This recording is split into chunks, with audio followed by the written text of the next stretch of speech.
I've taken a look at your proposal. It's much better than the ones you showed me before, but I'd still like to make some changes. Oh, come on, not again. Isn't this the 6th proposal I've shown you? What's your issue this time? It's a bit hard to put into words, but the design still doesn't look quite right to me. I have to say, that's a terribly vague and unconvincing explanation. Please enlighten me. What would feel more right to you? For starters, don't you think this roof is jutting out a bit too far from the top? It looks almost like the head of a fungus. This door, too. I don't think it needs to be nearly this large. If you could reduce it to around my height, you could use the leftover materials to construct a few more rooms. The roof and the door are the most fundamental parts of a building. If we were to change them, then what would be left of the design? Even if the soul of the building won't be lost, all traces of architectural style would be gone. Anyone with the slightest inkling of architectural knowledge would know to leave them alone. Oh, I understand the principles of what you are saying, of course, but the truth remains that I'm still a bit unhappy with the design as is. Is there anything else that you can do? Oh, actually, I just got an idea. Can we get rid of all the extraneous sections on the roof, so the whole design will just be one vertical structure, similar to that of a tree trunk? What? Don't architects often say that symmetry makes everything more balanced and pleasing to the eye? This way, the proportions will be completely balanced. I really don't know how you managed to come up with such a ridiculous idea. Wait, don't tell me. Someone hired you specifically to commission me and put me through the ringer? Come to think of it, though, I really don't think I've gotten on anyone's bad side recently. Anyway, that's it. I will not be working on this commission anymore. Goodbye. Maybe you can find yourself some other genius who'll be able to satisfy your demands. Hey, young man, please wait! Go.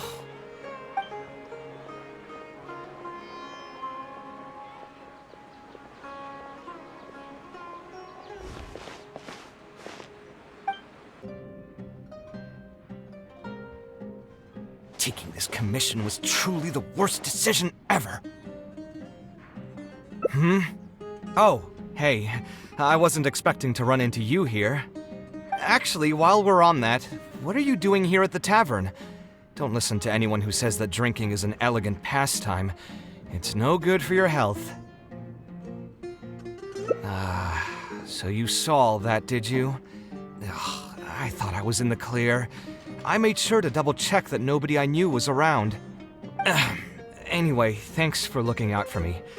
Honestly, it wasn't that big of a deal. I'm used to it by now. Stress is just an inescapable part of being a working adult. Boss, I'll have a glass of wine, same as last time. Do you want something too? I'll put it on my tab. Wine and a glass of juice coming right up. I know you're already keeping a secret from me, but if you could add this one to the list as well, I'd really appreciate it. Arguing with a client is not a good look for me. If word gets out, other potential clients might be afraid to work with me. That guy, though, what was he even going on about? All those ridiculous demands of his? He's just a blabbering fool trying to act like a know-it-all.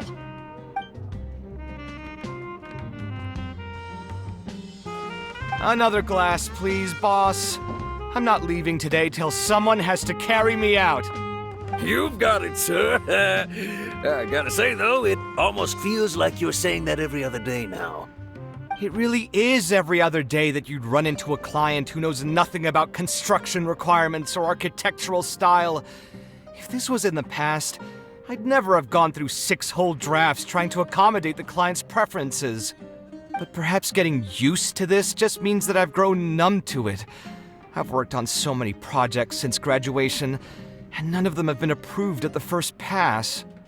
I would spend a lot of time altering my designs, and by the time the clients were finally satisfied, all my passion and enthusiasm would be gone. It feels like I'm straying further and further from my artistic vision with every change I have to make. I suppose, though, that just sticking to your guns and completely disregarding other people's feedback would also not be a good thing. All of this makes for a real paradox, one that particularly crops up in my work, too. In the end, what is the true meaning of art? Should I see it as a divine gift of inspiration from the gods, or an expression of the light of my own wisdom? Here's your drink. How are you already spouting nonsense after just one glass? Your tolerance is usually much better than that. Boss, what do you think is the meaning of art? The meaning of art? Really, my friend, who in Sumeru understands art better than you? Anyway, I don't know about art, but I do know that I'm interested in business, and some patrons are waiting to be served. So, you'll have to excuse me for now. Just holler if you need anything. What do you think, traveler?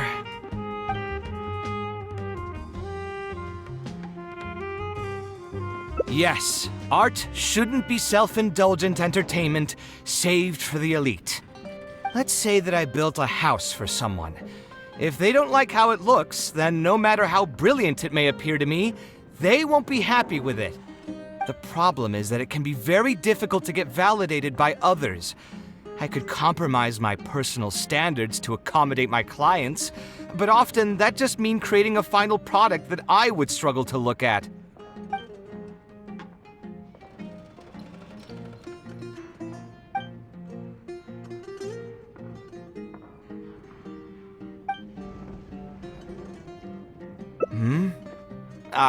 Thanks for offering, but you've seen how he is. He's not going to listen to anything I say. He understands nothing about my design, and all the suggestions he made were as if he just wanted to mock me. Okay, it is possible that I was just jaded by my frustration. Well, given I'm already on my 6th draft, I can probably push myself to make a 7th. Let's go have another talk with him. I know where we'd be able to find the guy. There's no time to waste. The wine can wait until another time. I'll go take care of the bill. Kaveh, what are you doing here? I've changed my mind. I was overreacting earlier. Can we try discussing the project some more? My apologies as well.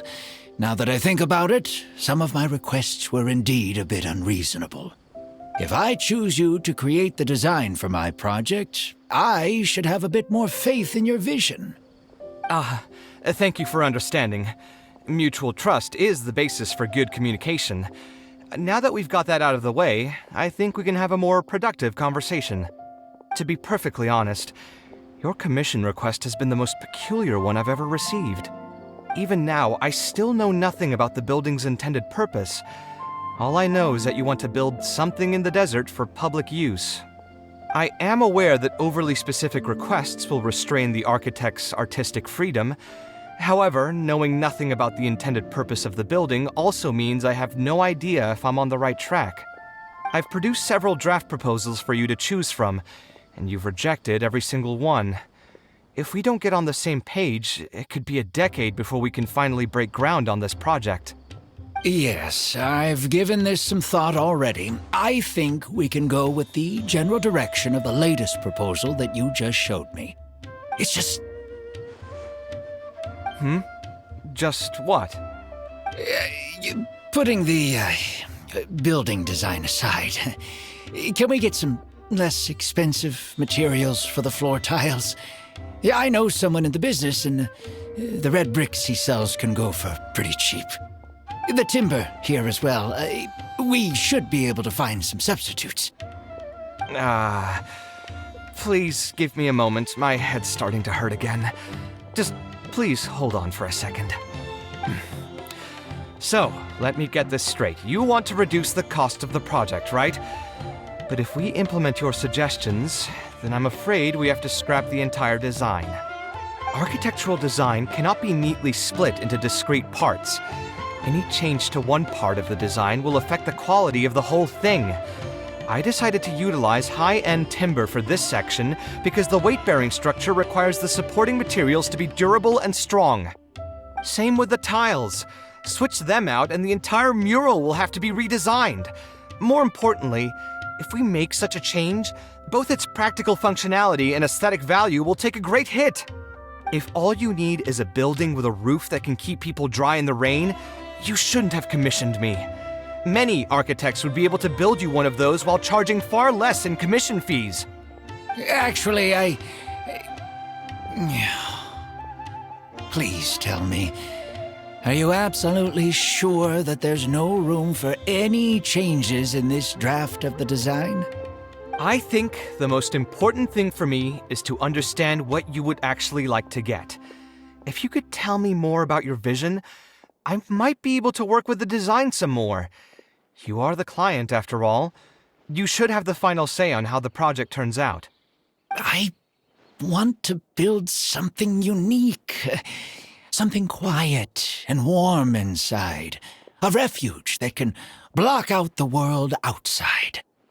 I want all who enter this building to be able to temporarily forget everything that's going on outside of the building and just focus on their task at hand. That's a bit more information than last time, but it's still extremely vague. To put it another way, every rich person who wants to build a mansion for themselves would request something like this. We've gone through many proposals, and this draft is already the cheapest one. Cutting costs by substituting building materials will not only detract from the overall effect of the building, it also won't save you much more in the grand scheme of things. Thank you for giving it so much thought. Please, give me some more time to mull over the budget. I'll get back to you once I've figured out a solution. I still have a few business meetings that I must attend, so I'm afraid I'll have to leave for now. You can just leave the proposal as is. I'll get in touch once I've given it some more thought.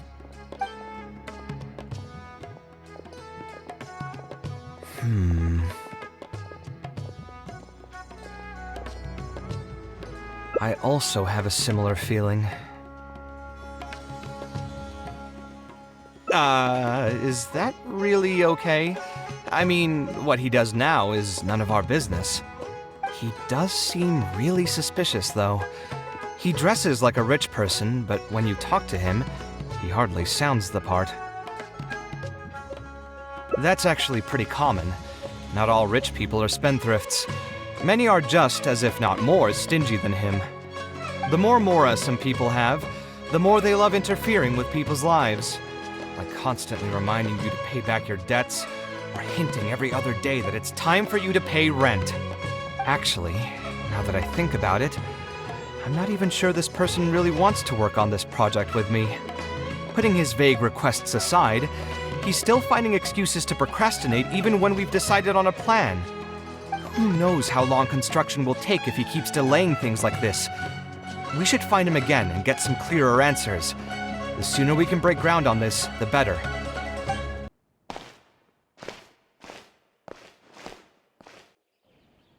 Oh, hey, look! Isn't that Badawi? It sure looks like him, but he's dressed completely different now. What is he up to? Didn't I tell you before? I'm not looking for more workers. Plus, aren't you a bit old for physical labor? If something happens to you, I won't be able to pay for it. Oh, you won't have to worry about that. I grew up as an Eremite mercenary and worked in the desert my entire life. My body's still in great shape. I don't have many talents, but I still have my muscle. If you need someone to unload goods or drive away sumpter beasts, I'm your man. You used to be an Eremite mercenary? I know there are a lot of bad apples in our ranks, but most are just trying to make a living. We're not that greedy by nature, and we'll do our best when given a job. Let me think. I'm sorry, but I still can't take you in. I don't have any open positions right now and don't have the Mora for anything more. How about this? Why don't you try your luck somewhere else? Okay. He used to be a member of the Eremites? Huh. From the way he was dressed, I would have thought he was a merchant from the rainforest. Let's ask him about it. We meet again. Huh? Why are you guys here? That's what we wanted to ask you. Who are you? Why did you dress up like a merchant to talk to me about our project? There's no need for us to continue this project if you still want to keep hiding things from us. I don't work with individuals I can't trust. Believe me, I didn't have any bad intentions. It's just... All right, there's no point hiding anything anymore. The building I'm trying to commission you for is not really a personal residence for me, but rather a library for children living in the desert. A library? Funded entirely by yourself? Shouldn't this be the responsibility of the academia? I've heard that the academia will be looking to prioritize the desert with the allocation of educational resources and materials. It sent over a large shipment of regular goods just last month. You're right, and I was aware of these happenings as well. I just figured what I want to do is a separate effort from what's already being done by the academia. The desert is too vast. Even if the academia spends a lot of effort trying to disseminate knowledge in those parts, it might still take decades, if not centuries, to reduce the educational gap that already exists between the two regions. And what's more, I don't know if the academia would ever reverse its stance in the future. All I know is that as a desert dweller, we should not wait passively for good things to happen to us. If we only did that, we'd never be able to stand up and hold our heads high. I don't have much longer left on this world, so I just want to use whatever time I have to contribute something to my homeland. I didn't want you to know that I came from the desert. I've lived in the desert my entire life, and there wasn't anyone here that I could trust. I figured I needed as much safety as I could get. To the point that you even disguised your identity? That's certainly taking playing it safe to the next level. Hold on. Don't tell me you've also been scammed before. When I first came to Sumeru's city, I brought a lot of Mora, hoping to find an architect that I could work with. Someone agreed to take on the project, and even took a sum of Mora from me, but then disappeared without a trace. After that, I heard that there are a lot of untrustworthy people in this business. Some would run as soon as they've been paid, while others would deliberately use expensive materials and take a cut of the construction funding. I spent a while collecting information in the city, and eventually learned that you're the most famous architect in all of Sumeru. I figured that you wouldn't need to make Mora by scamming people, so I decided to reach out to you. By the way, how did you know I was scammed? I don't think I've ever mentioned that to anybody. Just a hunch. A while ago, I accepted an offer to work on a project in the desert, and was also scammed out of a large sum of Mora. I ran into someone who was living in a pretty run-down house. I noticed a load-bearing wall on the verge of collapse, and suggested that I build a new house for him. He said that he had no way to pay for it, so I loaned him some of my own Mora, and told him to get some stone and timber from the local vendors. Soon after that, I found out that he had gone gambling with all the money, and lost everything, down to the last coin. And after that, he even borrowed Mora from me twice more, using a different excuse each time. I didn't even suspect him of any wrongdoing until he hired a group of mercenaries and tried to ambush me in his own house. According to him, I looked like an easy target because I was an academia scholar who didn't have any family or friends in the desert. What kind of person would just look at someone else and think, this guy looks like an easy target? Those kinds of things do happen every once in a while, yes. Folks like him are the exact reason why us desert dwellers' reputation have gone down the drain. I must apologize to you on their behalf. It's all right. You were also scammed by someone from Kasharwar after all. I should apologize to you on their behalf. Ultimately, neither of our experiences had anything to do with the desert or the rainforest. People who are new to an area are always easy targets for criminals. Yeah, you'll find both good and bad people everywhere. I can't understand the logic of those who like to take advantage of others, but I have to accept their existence as a fact of life. Anyway, I digress. Let's return to the topic at hand. Did you keep rejecting my designs because you thought I was deliberately using expensive materials to take a cut as a middleman? That's what I was afraid of initially, yes. I eventually understood that you weren't out to cheat me. But unfortunately, I still don't have nearly enough mora to pay for the design you proposed. I've done the math and know that we should be able to make it if we cut some corners. However, after our conversations, I can see that you're passionate about your design, and I'm quite fond of the proposal as well. So, I decided to try and see if I can afford your proposal as is. I've been looking for work every day, and in another month, I should be able to cobble together enough mora to meet the budget.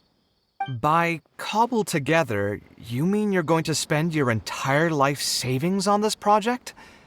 But then, what will you do if something unexpected comes up, and you find yourself stuck with no emergency fund? To be honest, I haven't really thought about that. I mean, when you've lived to be my age and something happens, you can't really call it unexpected anymore. All I want is to build this library before I leave this world, so that the children of the future would have some books to read, and the desert dwellers would be able to learn their letters and pick up some practical knowledge. A while ago, I heard that the academia had decided to recruit a number of exceptional children from the desert. Of course, this is welcomed news. But as someone who spent their entire life in the desert, I still have a few concerns. I know the desert life and can predict what the problems will be. Many children from the desert have had neither the interest nor the proper environment to learn. So even if the academia would take them in, once they enter the halls, they might find themselves surrounded by other children who look and act very differently from them. And as a result, they might become socially isolated. Yes, I can imagine that. My father passed away at an early age. Even though I had a good number of friends during my years at the academia, for some time I still sensed many critical looks in my direction. I'm sure a child coming all the way from the desert will have an even harder time. But let's bring this back to the building itself. I think you said that you want this building to be quiet and warm, with its doors serving as a solid barrier to block out the sound and fury outside, and allow one to focus on the book in their hands. Building it according to the current plan will be quite costly. Even if I don't charge you any commission fees, I don't think we'd be able to keep it under your budget. Any ideas on what we can do?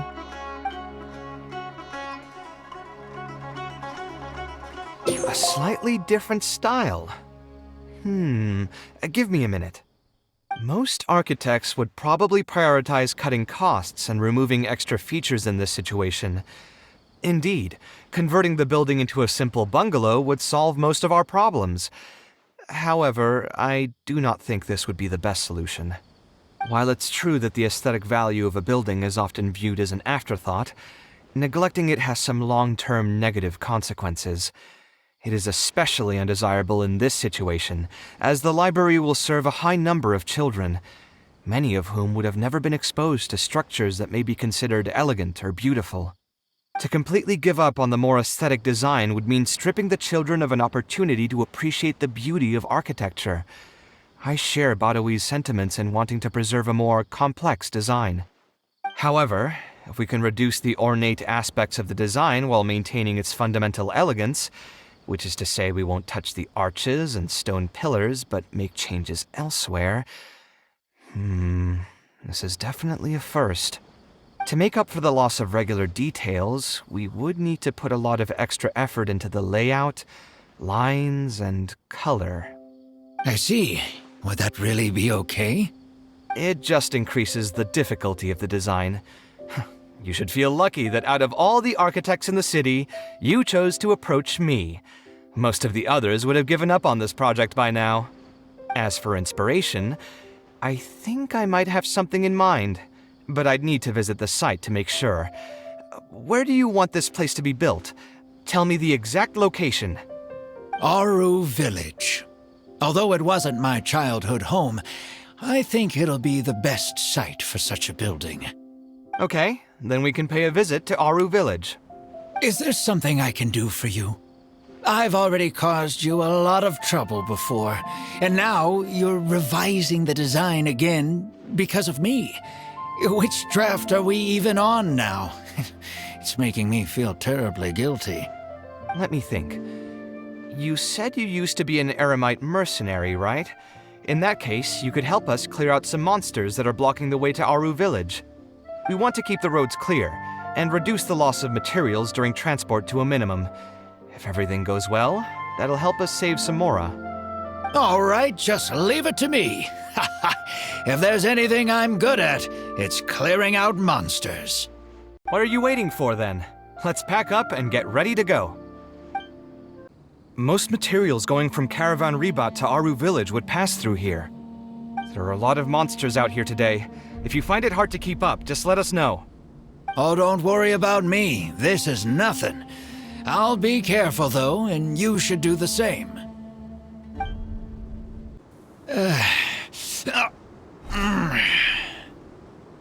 I'm fine.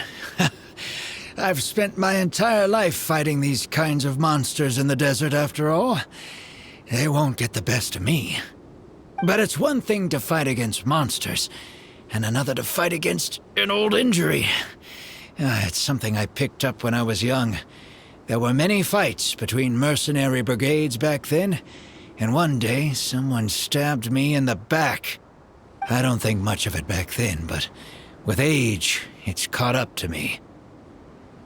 Few mercenaries get to enjoy their later years. Failing health tends to take the joy out of reputation and wealth, and many mercenaries never even made much of the latter to begin with. Is there someone you know who can help to look after you? Unfortunately, no. My wife passed away at an early age, and I don't have any children. Sometimes I'd close my eyes and realize most of my life story has already been written. I have many regrets about my past, but at the same time I also know that there were never many options for me in the first place. I joined the Eremites when I was young, and won many battles with them. My survival was more a matter of luck than actual ability.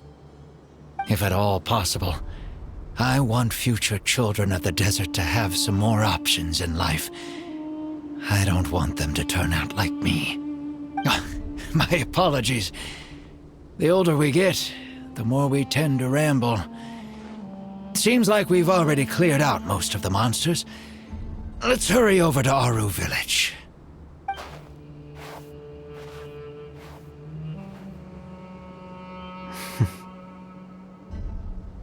I think it's really admirable of him to spend his whole life's savings on people he's never met. Maybe he's doing this out of natural kindness, a kindness that hasn't been eroded away by the struggles of his life. Perhaps. To clarify, though, I don't think I'm quite the same. Some people call me an idealist. I do have some sentiments of that general persuasion, such as wanting everyone to be able to lead a happy life.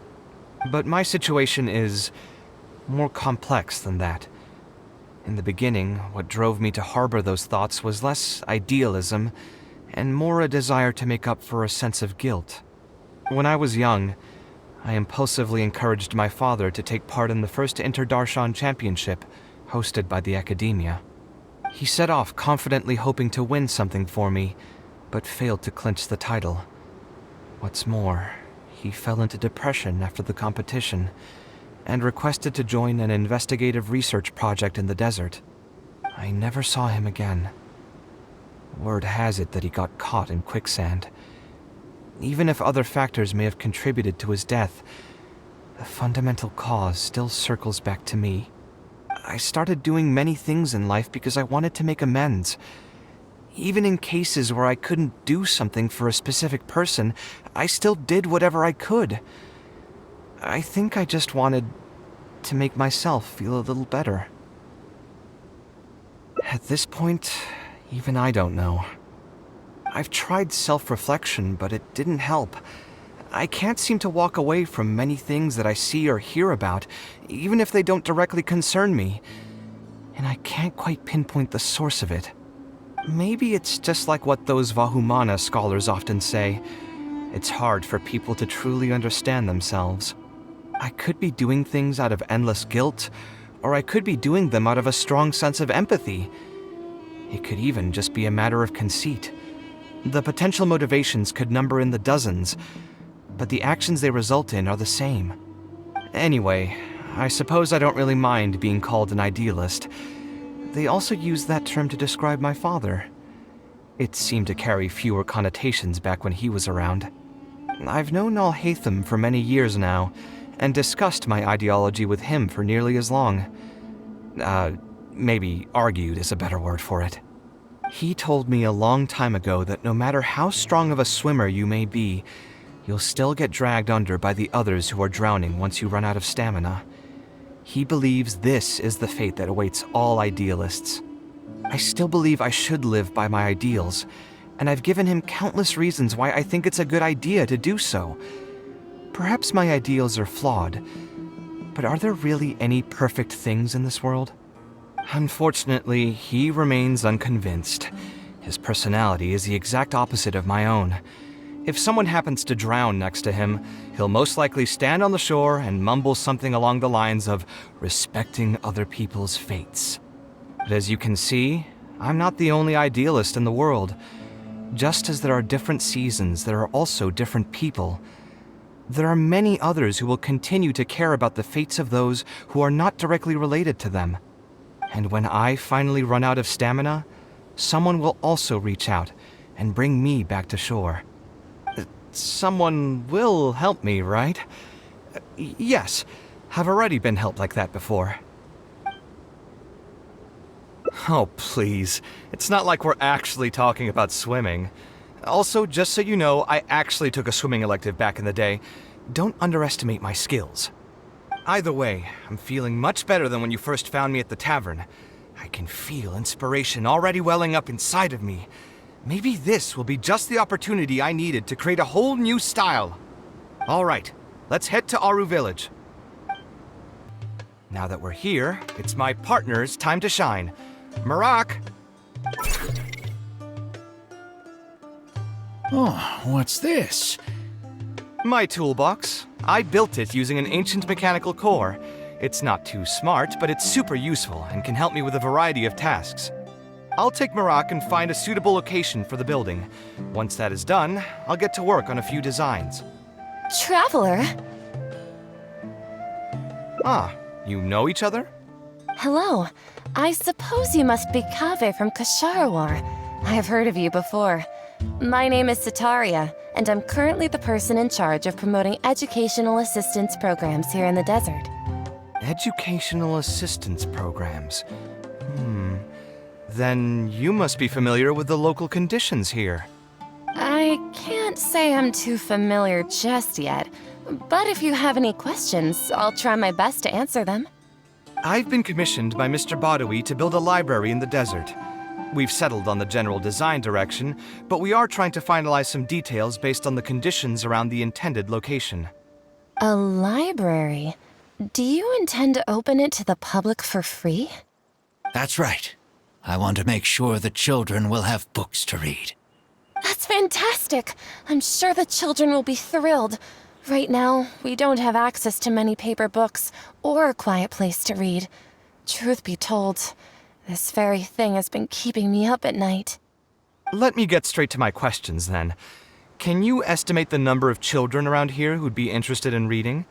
Besides the usual noise of village pedestrians, are there any other sources of noise in the village? Oh, and have any landslides occurred here recently? And also, where are the spots around the village that have been most affected by wind and erosion?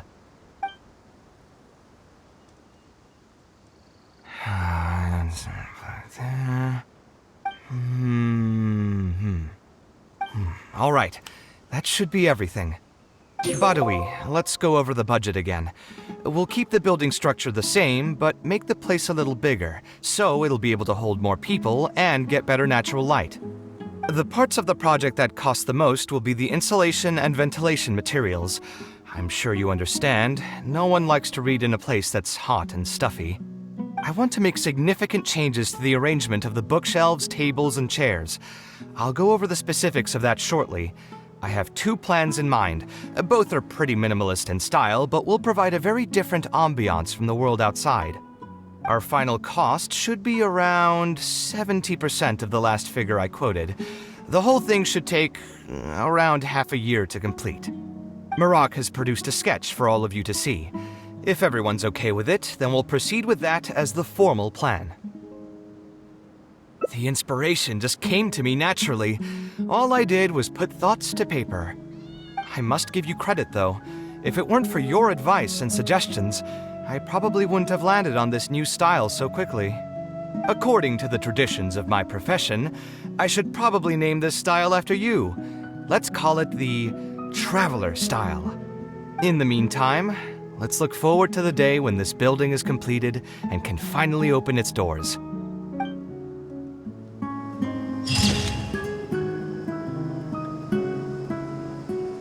We meet again. Huh? That's what we want. There's no need. Believe me. Or A library? I've heard that the you're right. The desert is too... And what's more... All I know, I don't have much longer left on this world. So I just want to use whatever time I have to contribute something to my homeland. I didn't want you to know that I came from the desert. I've lived in the desert my entire life, and there wasn't anyone here that I could trust. I figured I needed as much safety as I could get. To the point that you even disguised your identity? That certainly When I first... Someone agreed to... After that, I spent a while... By the way... I ran into he said that he... And after that, according to... Those kinds of... Ultimately, neither of our experience... Yeah, anyway. That's what I would... I've done the math, so...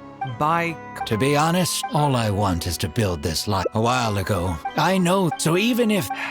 My father, I'm sure a child... But let's break building it Sponsor the project? You mean convince wealthy merchants to join our cause and pool their money together to build the library? That does make sense. A library is a big project, and it's going to be hard to fund it with just a single person's mora. What do you think? If we can find others to sponsor the project, we could potentially increase the size of the building 2- or 3-fold. It's all fine with me, but where do you think we'll be able to find these sponsors? Well, you're right. If I really think about it, I'm not too familiar with many big-name merchants. Her? Hard pass! With her shrewd and greedy personality, she would never put Mora into something like this. Now there's an idea. She probably won't say no if all she'll need to do is to make some introductions instead of spending Mora. Let's go and pay her a visit. Oh, now here are some unexpected guests. What brings you to the Palace of Alcazar's-Ray? When I saw Kaveh, I almost thought it must be that time of month again. Sadly for me, I must wait a few more days before I can collect my shiny Mora. Hey, can't you think of something else for a change? You are literally living in an objet d'art, and yet your mind is still fixated on nothing but Mora? What is the point of wealth, anyway? Is your happiness entirely dependent on your hoard of cold, emotionless Mora? That's exactly right. Mora is extremely valuable, you see. If you don't keep your mind on it, your Mora may just find its way to somebody else's pockets. If you ask me, this place is still way too empty. Just give me some time and I'll fill it to the brim with lots and lots of Mora. You're hopeless. Oh, so you have an actual reason to visit me? Alright, let's hear it. Merchants? Why? Is there some kind of business opportunity? Oh, I see. So you're just looking for someone to help you foot the bill. I knew you wouldn't be interested in something like this. Still, you wouldn't refuse just making some introductions for us, would you? Sure, I can connect you with some folks, but with every service comes a fee, you know. A fee? You mean just for introductions? Of course! Making introductions means using my connections and putting my reputation on the line. Why wouldn't I charge a fee for something so important? Since we've known each other for so long, though, I'll give you a huge returning customer discount. How about 500,000 Mora? 500,000? I guess that's okay. But why are you charging a fee before we've even secured any funding? That just doesn't seem right. Besides, by helping us out, you'd be doing a great service to the public. Can't you take your mind off your Mora even for just 1 second and focus on something far more important?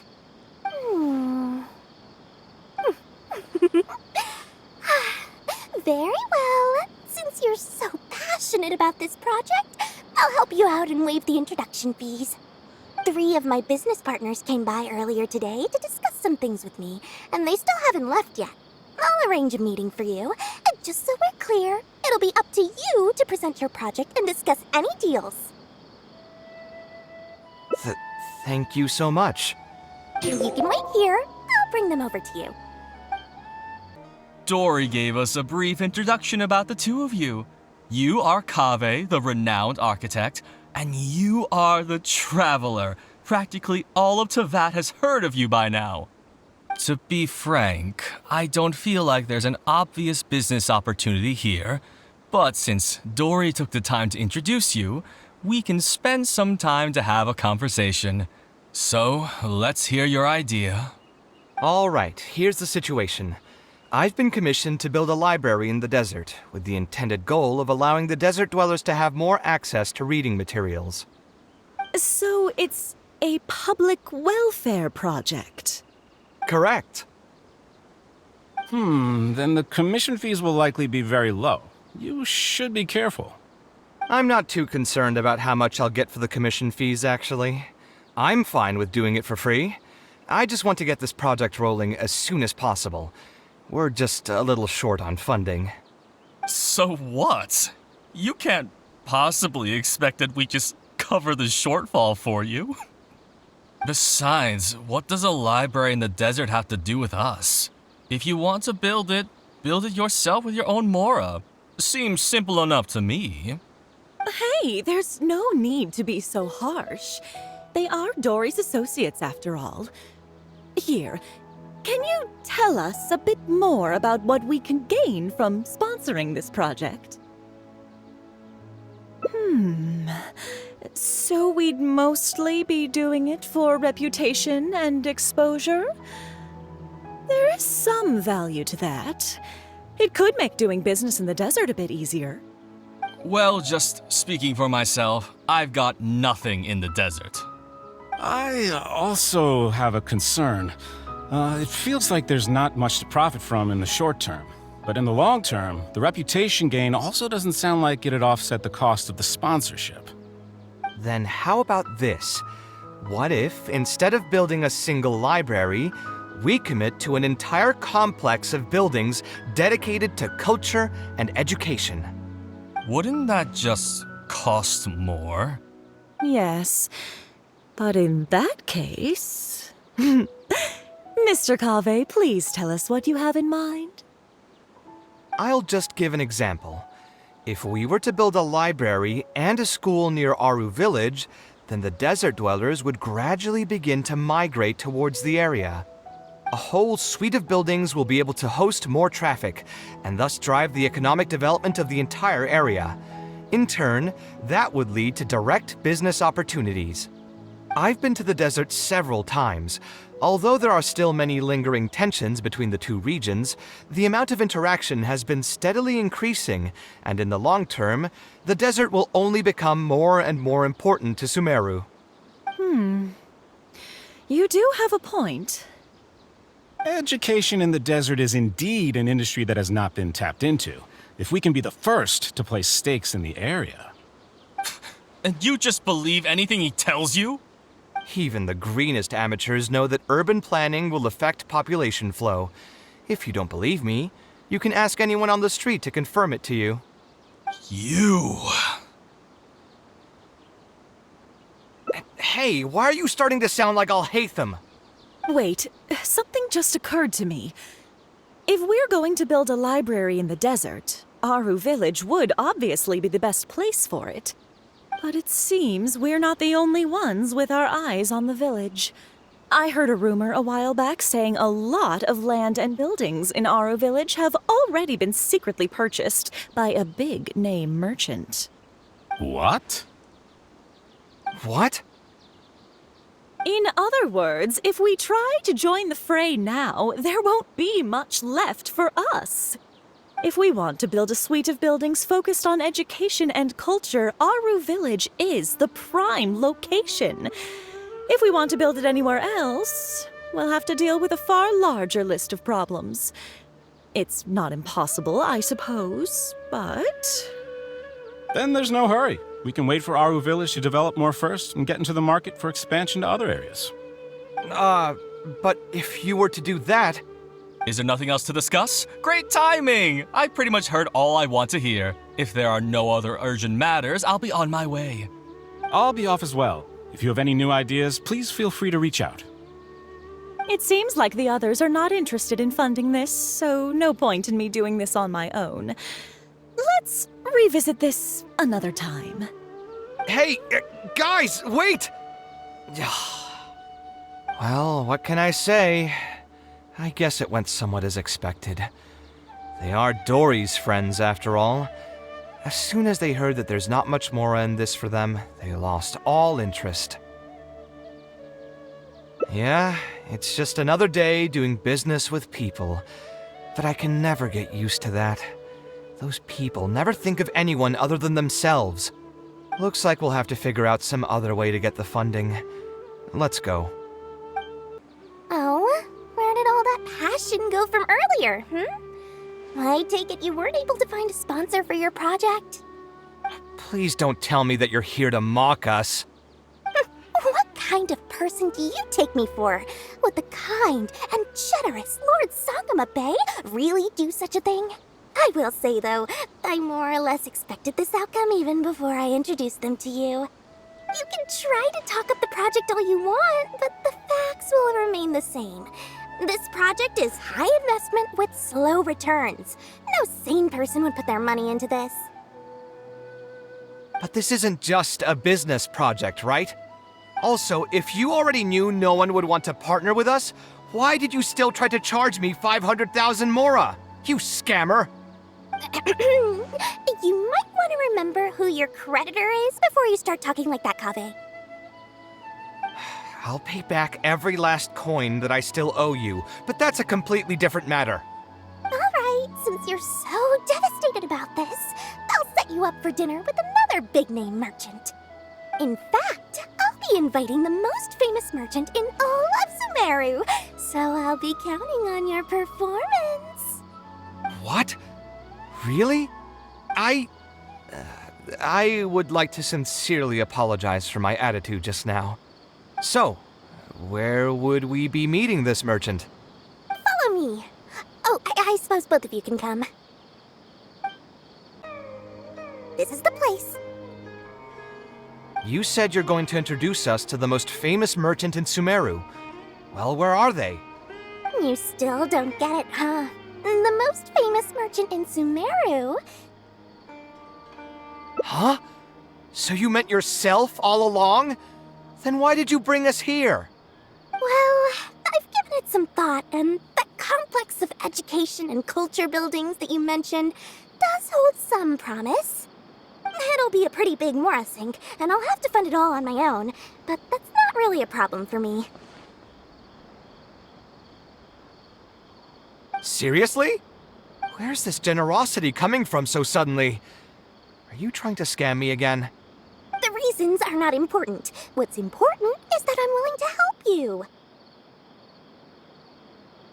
However, you know just as well as me that once this project actually breaks ground, it'll start sucking Mora from my pockets like crazy. So, to cut costs... I get it. I won't charge any commission fees, and I'll take responsibility for the entire project. Splendid! Then let's sign the contract right away.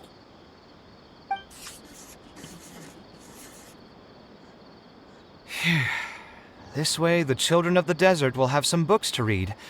Their lives should improve a bit after this.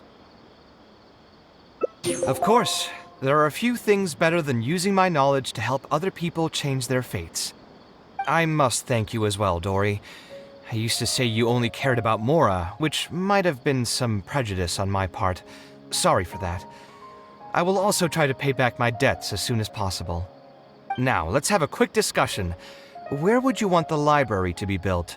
That will be the most important building. There's no rush. I'll provide you with a copy of the deed when we get back.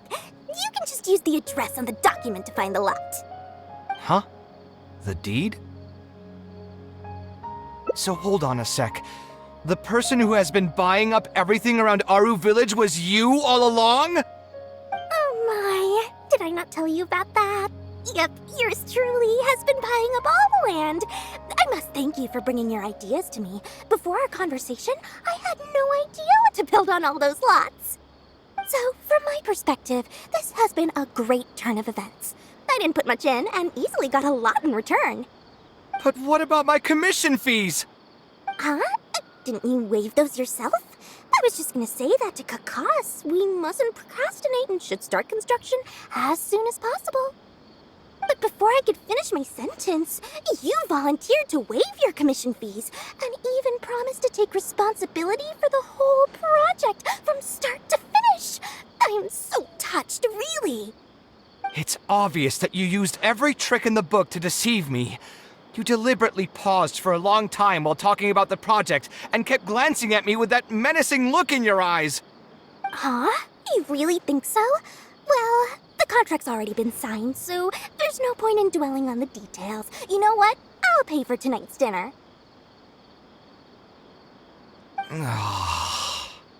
Fine, I'll drop the argument on the commission fees. But since you said you're paying for dinner, I'm going to order the best dishes and booze this place has to offer, and lots of it. Tonight, we're feasting until I've recouped my full commission fees.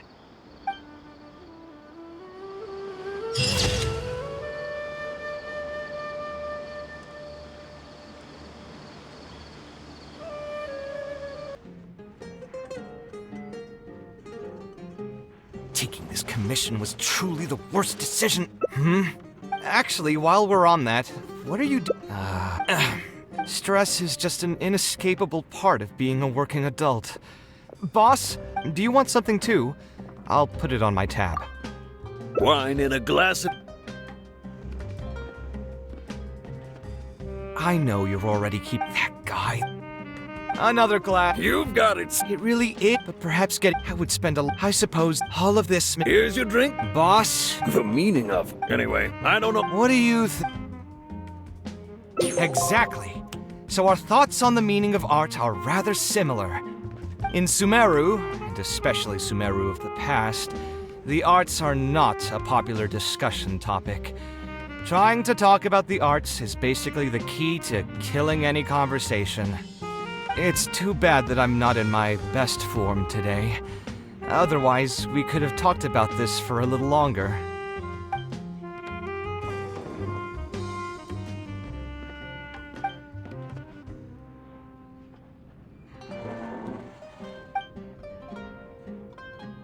Sounds great to me. I don't even want to think about this project anymore. But what should we do? It's probably not a good idea to just drink until I pass out here. Huh? Where did that come from? I mean, it's not like it's some kind of secret. You probably already know some bits and pieces of my past. My mother is also an architect.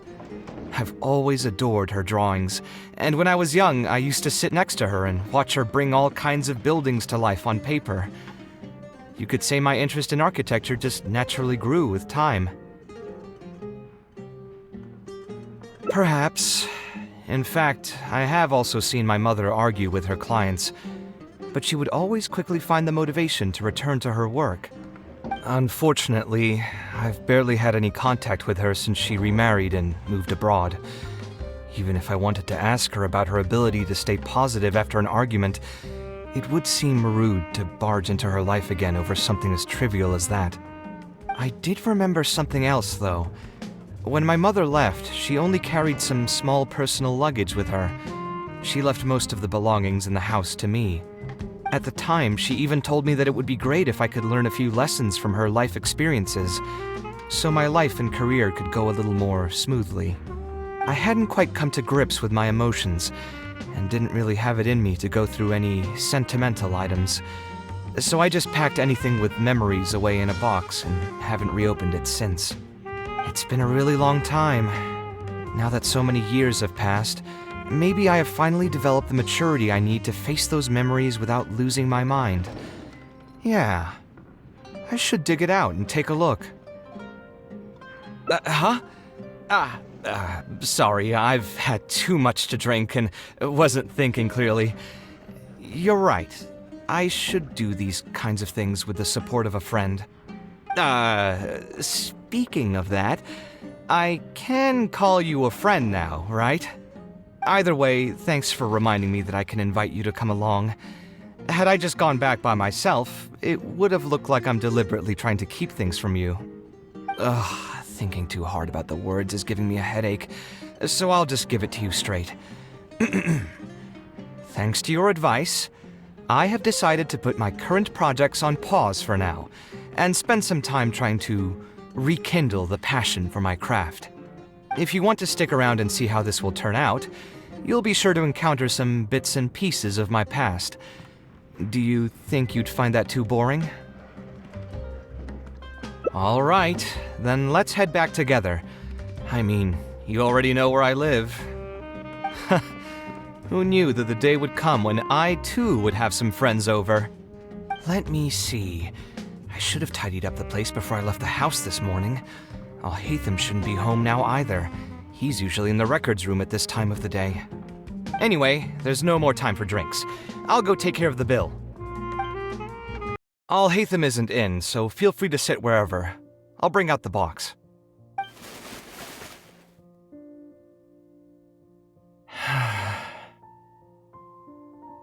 Oh, nothing.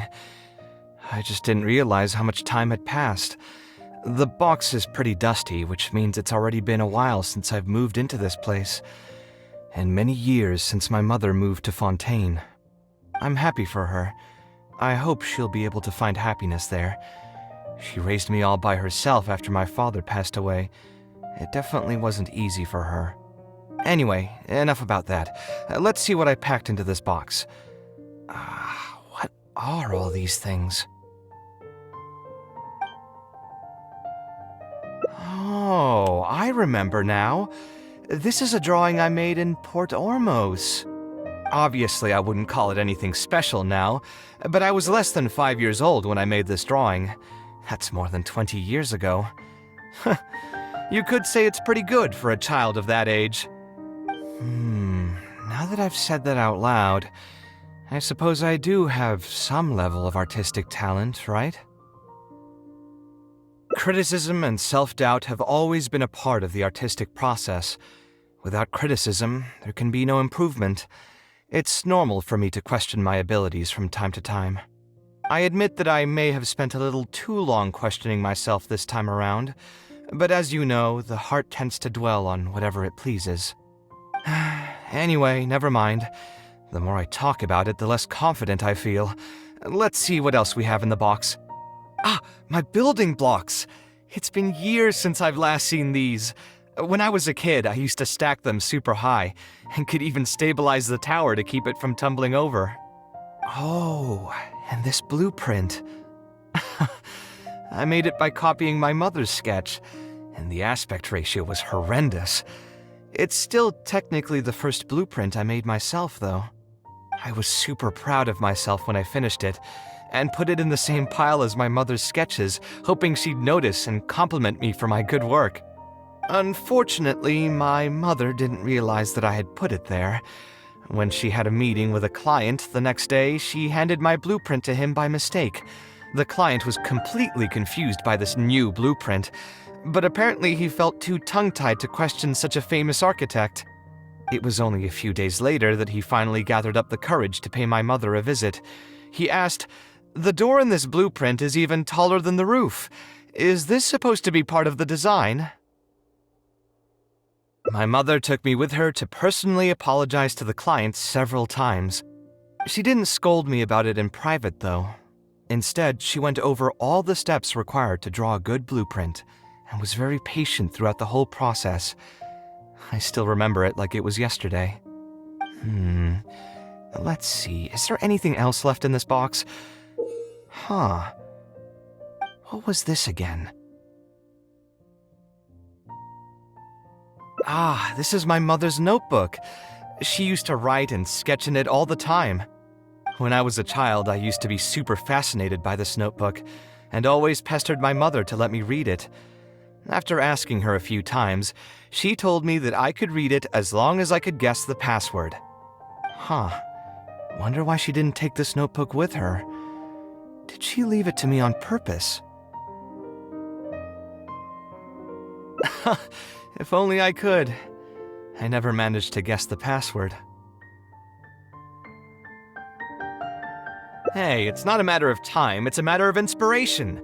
That's what we need to guess the password. Who knows, maybe this time something will click in my head, and the answer will just present itself. Let me think. What could it be? I could tell what you were thinking. Don't worry, I tried all the easy guesses a long time ago. I've tried my name, my father's name, my mother's name, my grandparents' names on both sides, and all of our birthdays. I've tried every name and number remotely related to my family. I've even tried stuff like love you Kaveh, take care, and yours truly. I've tried every cheesy phrase and well-wish in the book, but this lock has refused to budge. I wouldn't try that route again. I have a hunch that it won't be that simple. Also, if she really did use something like that, she'd never hear the end of it from the folks over at Haravatat if they ever found out.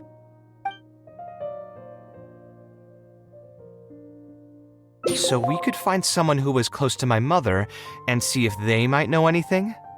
I see what you're saying, but who should we talk to for that?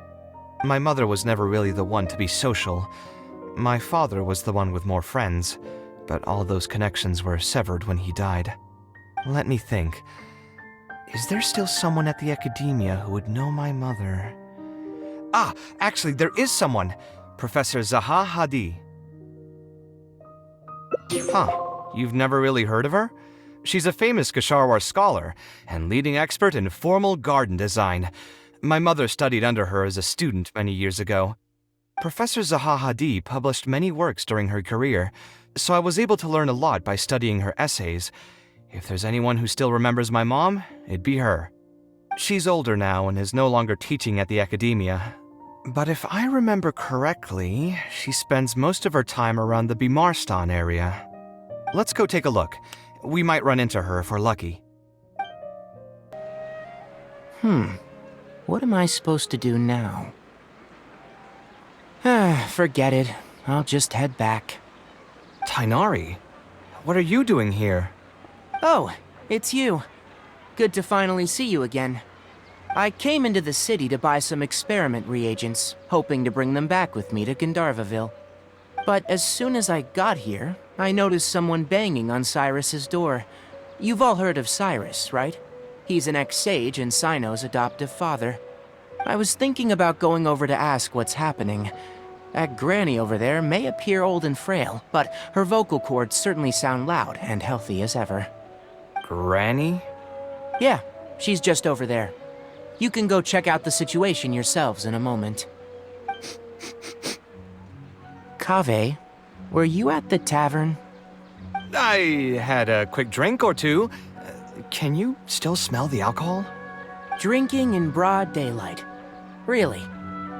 You want to pass out by the road and get run over by a sumpter beast like some mindless fungus, huh? And you, traveler? You didn't try to stop him?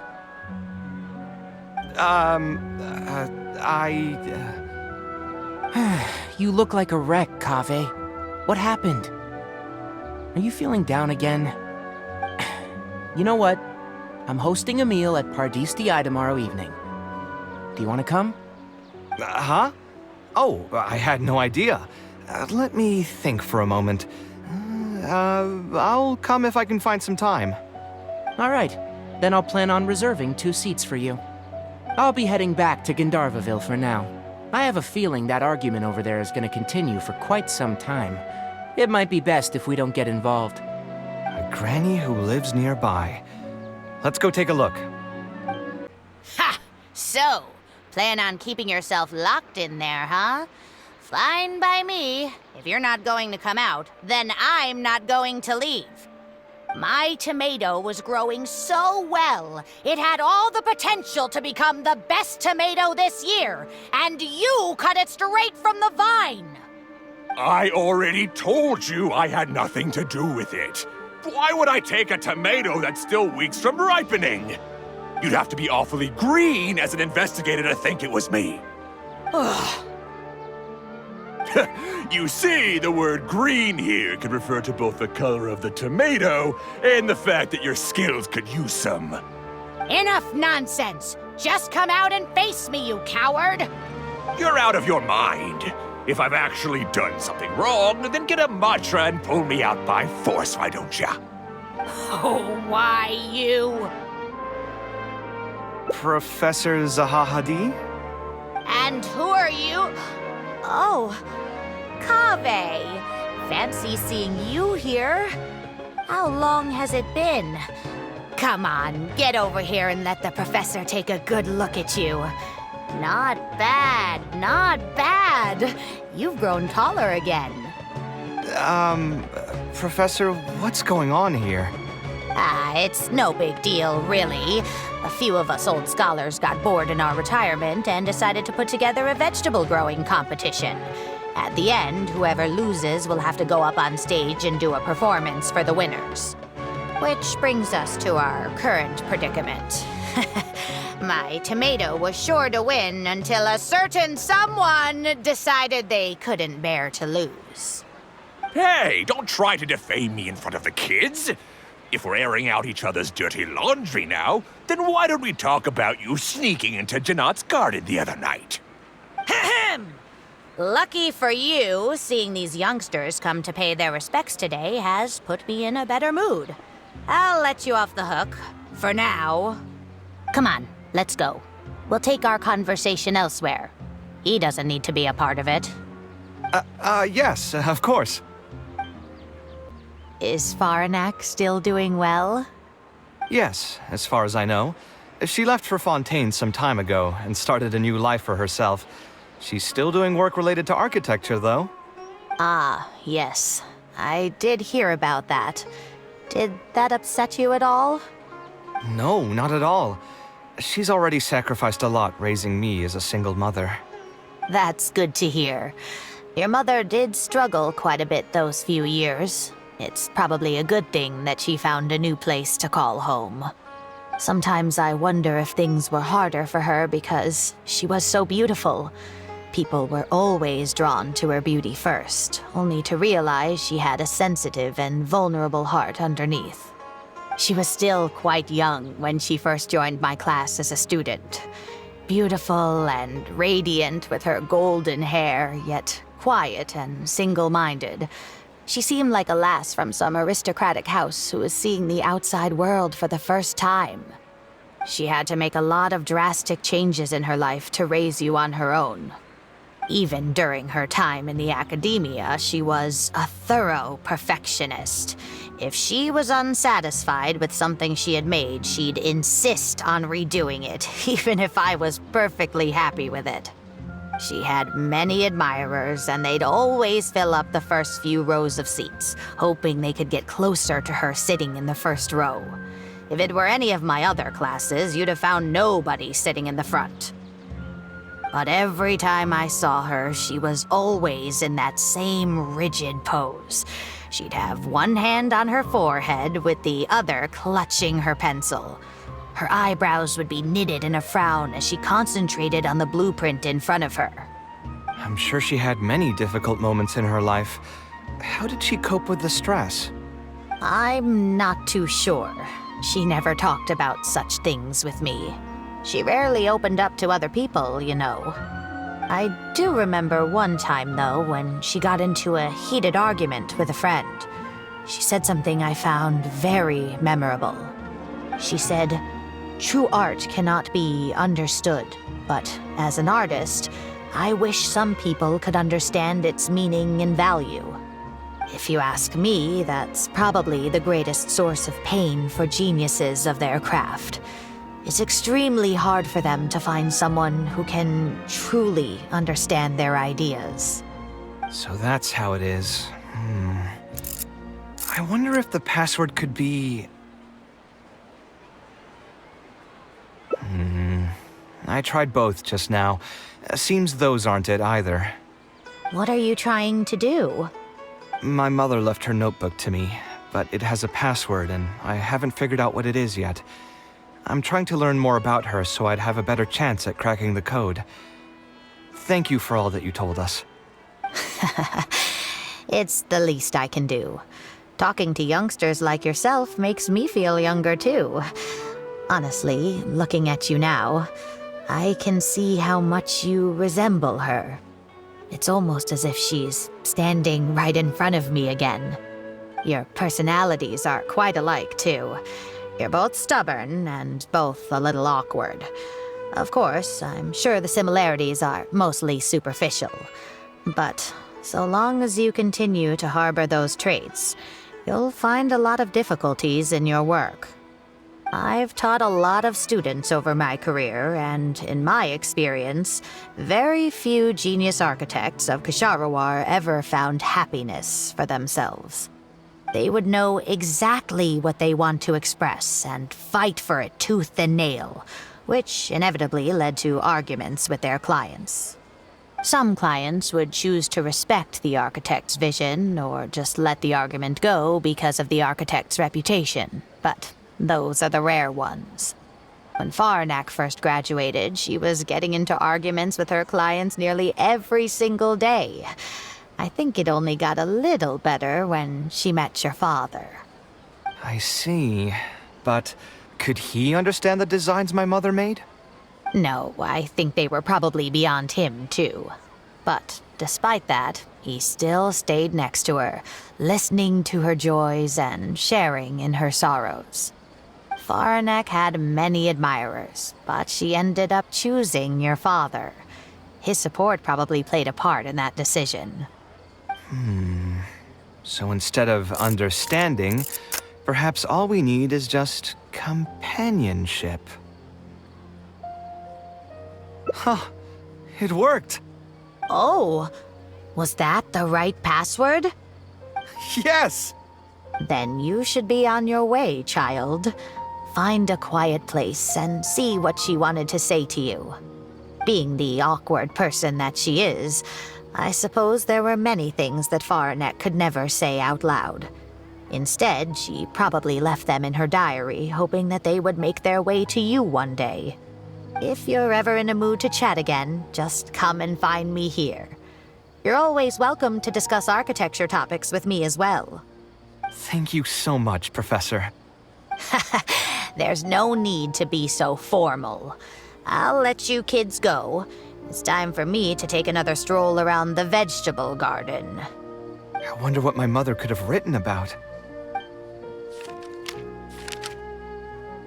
They all say Zaha Hadid's class is the toughest, but I think it's actually not too bad. On the other hand, though, structural mechanics is definitely a pain, no matter how you try to approach it. I doubled down and managed to get through it in the end. I met someone special. At first, I didn't think much of him, but now, I feel very happy whenever I get to spend time with him. We decided to name our son Kaveh. I don't think a younger me would have ever imagined forming such an intimate bond with another person. Back then, I lived only in the shadow of myself, as well as that of the dream in my heart. The bad news came. And even though it's been several days now, I still can't bring myself to come to terms with what happened. My eyes are so swollen it's hard to see. What if they're all lying to me, and this is just a long, cruel dream? But I have to face reality. I still have someone to take care of. No matter what happens, I'll do my best to raise my son on my own. Huh? Is this a drawing? Seems like it was done by my mother. This blonde man was probably my father, but who are the other people in the picture? Huh? Why do a few of them look somewhat familiar? From the dates in the notebook, she probably drew this more than 30 years ago. I hadn't even been born yet. Maybe we were thinking too much. Oh! There are a few lines written in the diary about this as well. The one who invited us to the gathering is a talkative woman.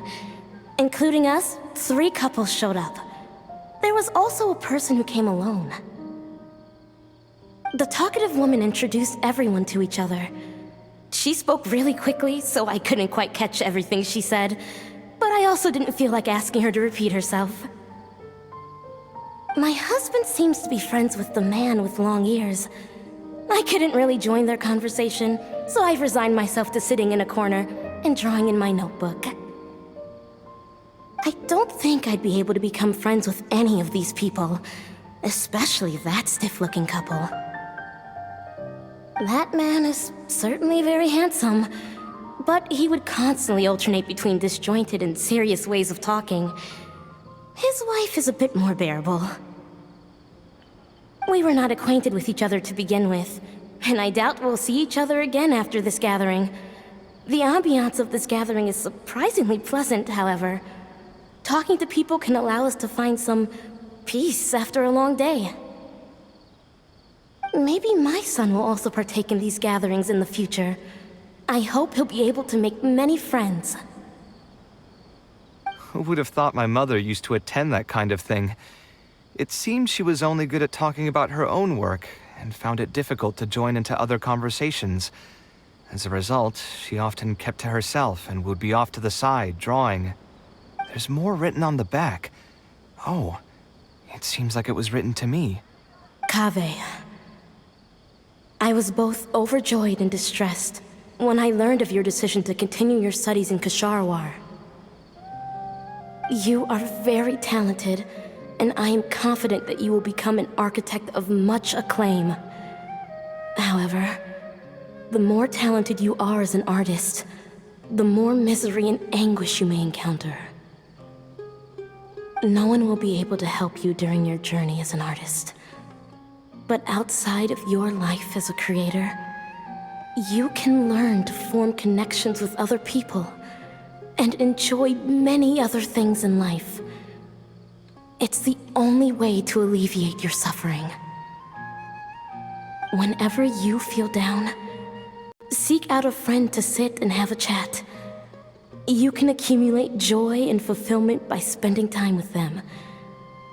The positive feelings you gain will get you through the long and difficult years. Never forget that companionship is the most important thing of all. So that's the answer she prepared for me. She really thought long and hard about me and my future. Well, now that I've read her words, do you think I should accept Tainari's invite and attend that dinner at Pardis Di? The thought definitely crossed my mind. Although it'd be nice to get together with friends and chat the night away, I don't want to bring down other people's moods because I'm sad. Besides, don't most people hate the feeling of seeing their friends troubled and being unable to help?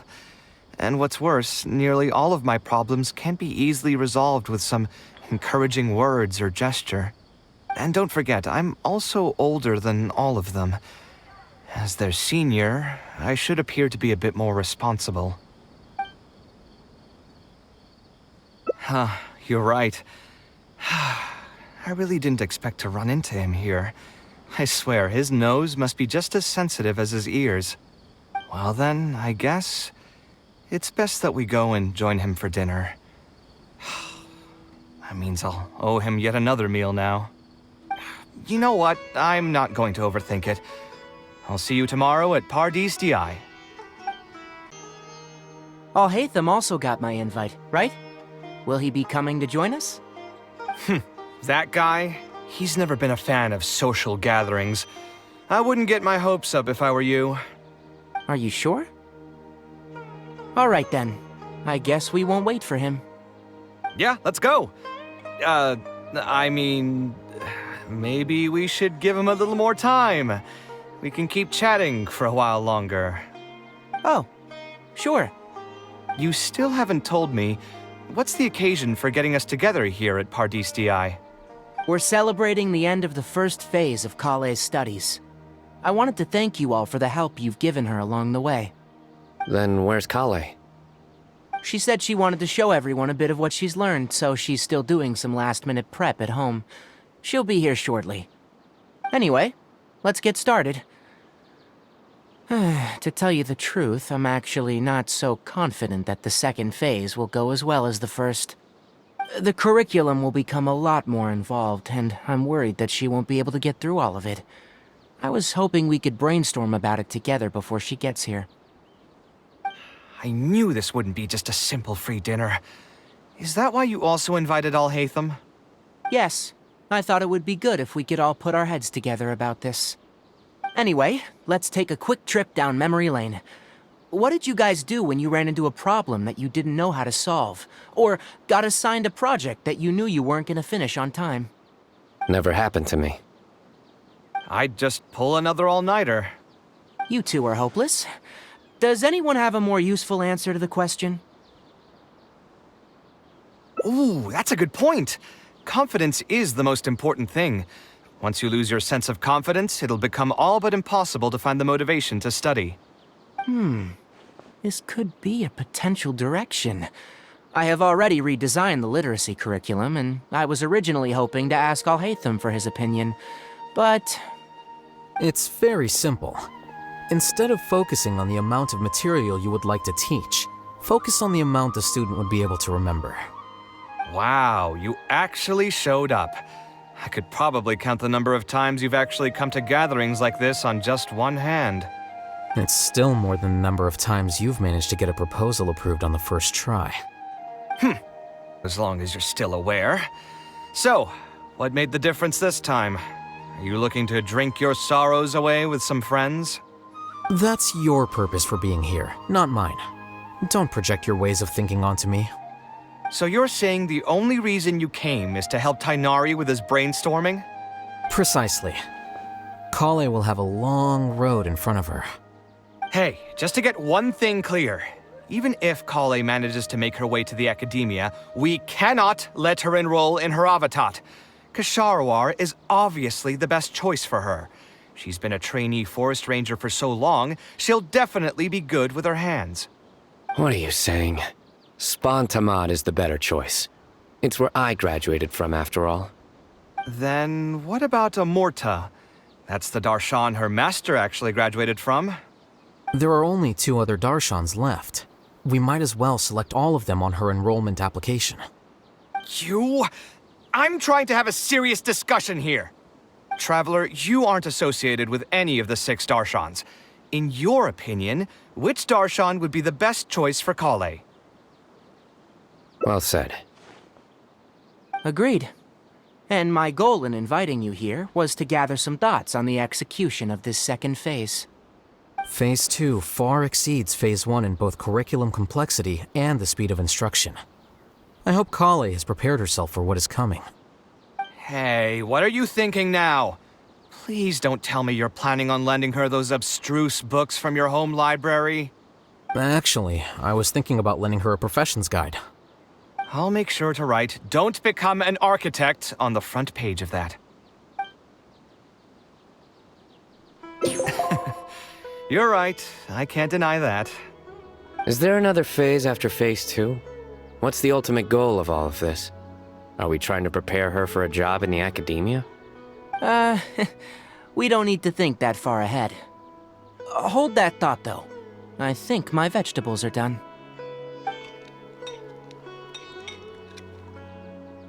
I'm telling you, that client had no idea what he was talking about.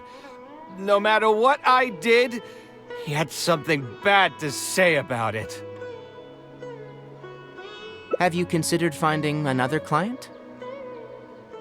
They're all the same. I haven't had a good night's sleep for months now. Who do they think they are, ordering me to alter my design over and over again just because they have some mora? It's too late now to change careers. You might as well try to find some joy in the pain. Besides, you'll be getting up in the middle of the night to make edits to your own design even when the client doesn't request it. No. That's not true. Cheer up, Kaveh. I'll tell you a new joke. We'll save that for the end, Sino. You can keep it to yourself until then. Whatever. I'm not going to use my brain anymore. Let's drink tonight to our heart's content.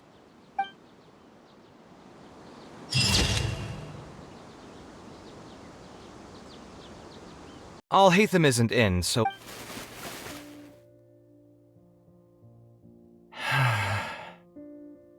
Oh, nothing. I just didn't realize how much time had passed. I'm happy for her. Anyway, enough about that. Let's see what I packed into this box. What are all these things? Oh, obviously I wouldn't... Now that I've said that out loud... Criticism and self-doubt have always been a part of the artistic process. Without criticism, I admit that my bill... Oh, I was super... Unfortunate. It was only a few days later that he finally gathered... My mother took me... She didn't scold... Let's see. Is there anything else left in this box? Huh. What was this again? This is my... When I was a child. Wonder why she didn't take this... If only I could. Hey, it's not a... Who knows? Maybe this time something will click in my head, and the answer will just present itself. Let me think. What could it be? I could tell what you were thinking. Don't worry, I tried all the easy guesses a long time ago. I've tried my name, I've even tried... I wouldn't try that... Yeah, you're right.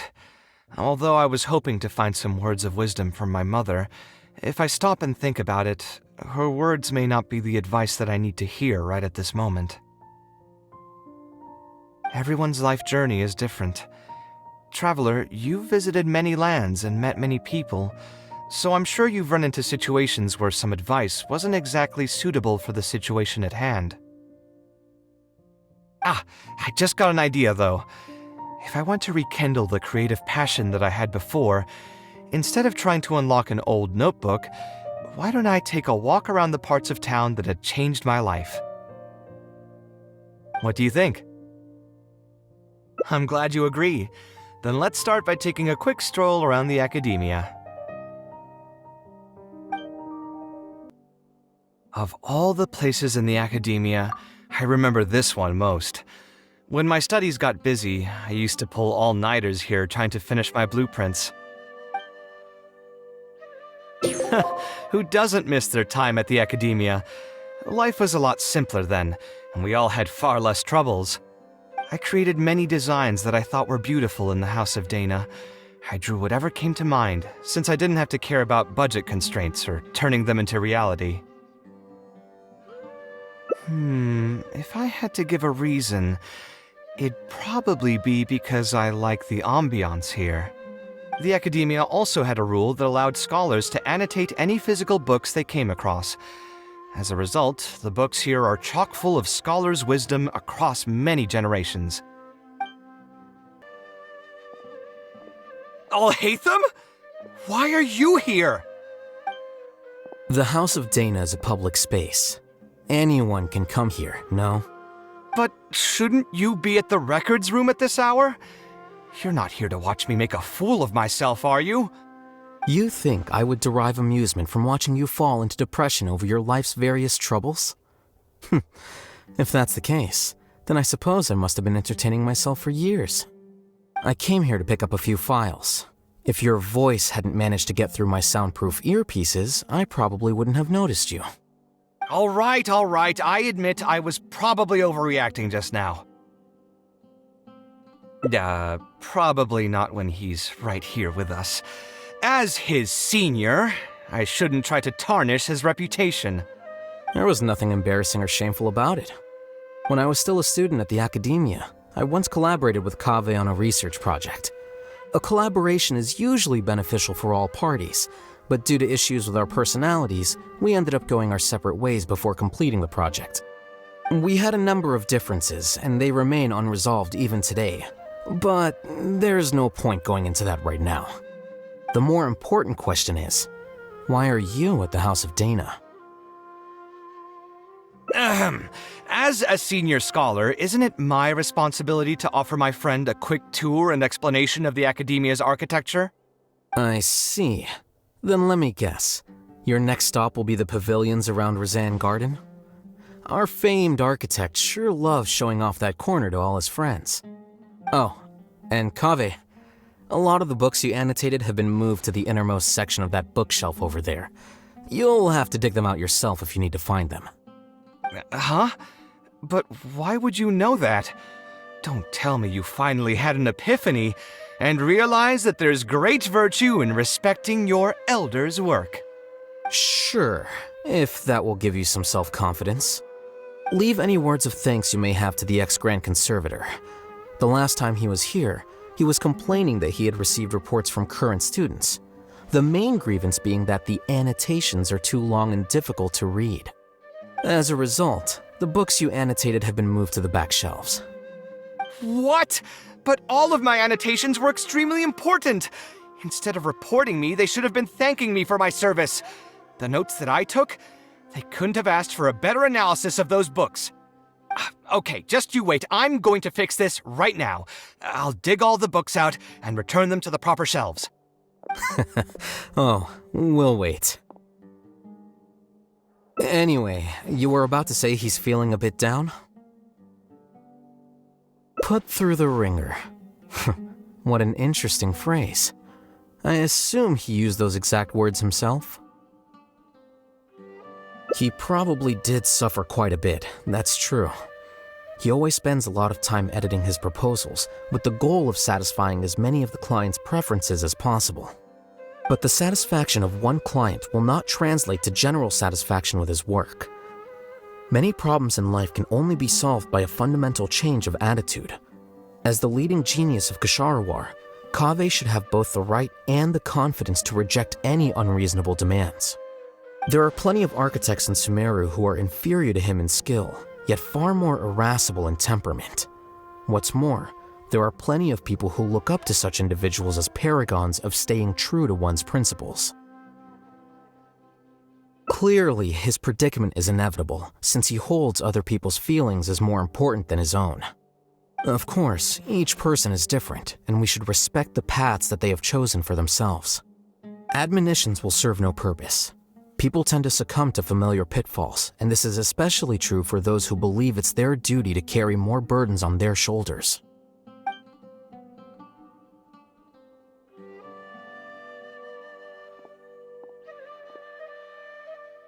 Looks like you were having an enjoyable chat while I was gone. Were you talking about me by any chance? What do you think? What else is there to talk about? Surely no one would be interested in talking about the files that you were browsing through earlier. Anyway, you should take a look at this. Look at this comment on page 82. Dear Kaveh, thank you so much for annotating this book in such detail. It was a great help to me. See that? Now that's how a student should treat their seniors. And it looks like you're already in a much better mood now. It really doesn't take much to make you happy, huh? Me happy? I'm mocking that retired blockhead for being so full of himself. He understands nothing about the true beauty of architecture. When I can find some time, I'll have a serious talk with him about making sure these books are put where they belong. Why don't you just move all the books yourself? It's not like he hasn't cursed you out before. What was that nickname he gave you while you were in the academia? The Urchin of Kesharawar? Kaveh had a habit of scribbling and writing in all kinds of books. Hey! You didn't need to bring that up. At least not when I'm still standing here. Oh, actually, I also found a really old sketch in one of the books over there. See? Doesn't it remind you of something? Huh? Don't tell me even you don't get it. Don't ask me. This is the time you specifically put aside to brag about yourself. Feel free to hoard all the spotlight you want. You... In that case, allow me to explain. Although this sketch is a little abstract, you can plainly see from the road plans that this was an original concept for the expansion of Port Ormos.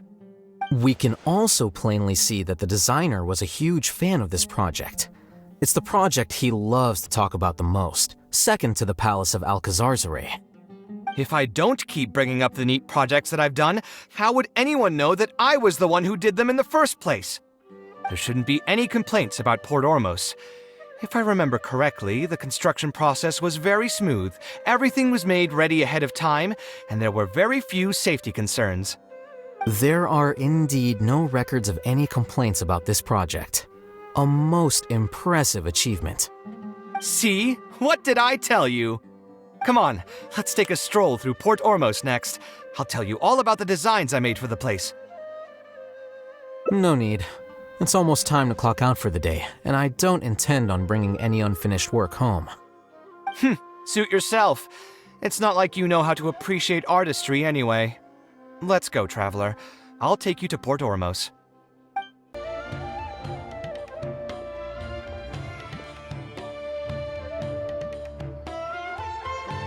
Port Ormos. No, I didn't design any one specific building. Most of my work here concerned structural renovation. Port Ormos had already existed since I was still a young child. It wasn't as large as it is now, though. It only came to its current size after a sizable expansion. I was part of that project. The arch bridge over there, for example, that was one of my designs.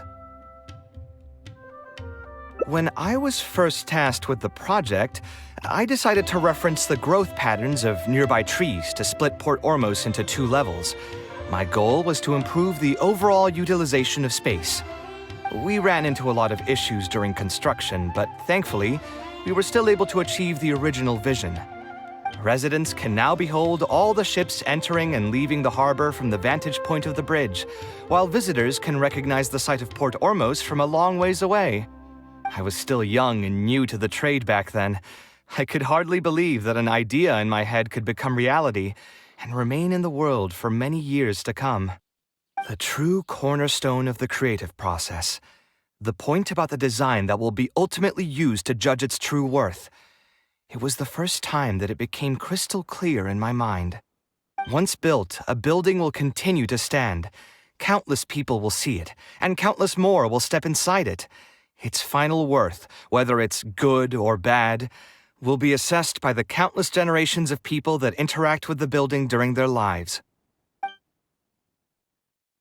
You think so? I'm glad to hear that. But even with this project, I still had one small regret. My budget was tight, and I was unable to use the higher quality timber I had originally intended for the design. I knew that some concessions on aesthetics would be needed as soon as I agreed to a proposal that prioritized the practical functions of the project. Us creative types know better than anyone that most projects cannot be completed without a few regrets. Even the Palace of Alcazarzaray was not perfect. Yeah, you're right. I should learn to look toward future opportunities, and believe that any regrets I have can be overcome in time. We've spent long enough here. There's still one last place I want to go, but it's a little far. Would you be interested in a quick trip to the desert? Great. Most of my projects over the last few years have had something to do with the desert, partially because there's a special place there that I often visit. This is a rare opportunity, so why don't you come along and see it for yourself? If you ever feel down, maybe you'll be able to go there and feel better too. Who would have thought that so many primal constructs could have congregated here while I was gone? We won't be able to sit and talk peacefully with these guys around. Let's clear the area. Isn't this place great? I often come here to clear my mind when I'm dealing with a difficult situation. You know what I mean. Everyone finds themselves in frustrating situations once in a while. Just take me as an example. My family life got shaken up quite a bit when I was young. I struggled in school, and I got into a huge pile of debt building the Palace of Alcazarzaray. Although Alhaitham thinks that it's because of my personality that I continue to live in the shadow of the past, I think it's also just a part of life. Plus, if I look back, I've honestly had my fair share of good luck as well. You could probably say I followed in the path of my mother. Like her, I've gained a name for myself as an architect, built something that's seen as my magnum opus, and found many projects that others have entrusted to me to finish. Life is too boring when you live with no enthusiasm and passion. Only those who believe in the inherent meaning of it can capture the small nuances of everyday life and turn them into inspiration for beautiful designs. Of course, I will concede that loving something also means taking it to heart. So to an extent, caring is also a source of pain. If I didn't love my work, I wouldn't be so torn up about it all the time. But still, isn't this place beautiful? Despite the erosion from the winds and changing seasons, you can still perceive its past beauty and glory. With different landforms come different architectural styles. The desert's history has left it with few records regarding its buildings, so I often visit the desert to investigate things in person. The sight here has moved me ever since the first time I laid my eyes on it. I told myself that one day, I would also be able to create buildings that move others. My pain will one day fade into nothing just as I reach the end of my life. But buildings are different. They are far more valuable than most materialistic things, and far more durable than human flesh. As long as there remain souls in the world who can decipher the meaning behind them, they will also have acknowledged me across the vast stream of time. If you were to ask me what art is, that would be my answer. You think so? But I feel I've always been like this. Remember that question I brought up before? The one about whether I should see art as a divine gift of inspiration from the gods, or as a product of my own existential struggle? I still haven't found an answer to that yet. But if art wasn't inherently paradoxical and enigmatic, then people probably wouldn't be drawn to it.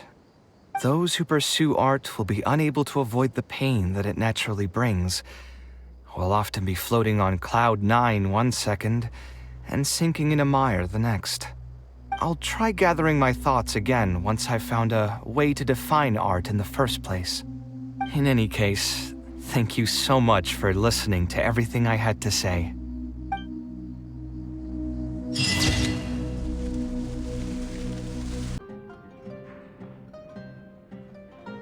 Taking this commission was truly the worst decision. Actually, while we're on that, what are you... Stress is just an inescapable part of being a working adult. Boss, do you want something too? I'll put it on my tab. Wine in a glass. I know you're already keeping that god. Another glass. You've got it. It really is. But perhaps I would spend I suppose all of this. Here's your drink. Boss? The meaning of Anyway, What do you think?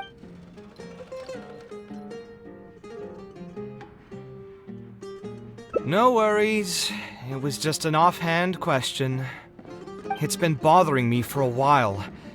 Even when I'm awake, the question haunts me like a bad dream. I still haven't found a good answer to it.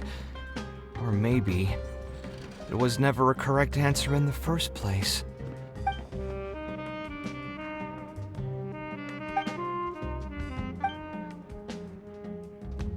Sounds great to me.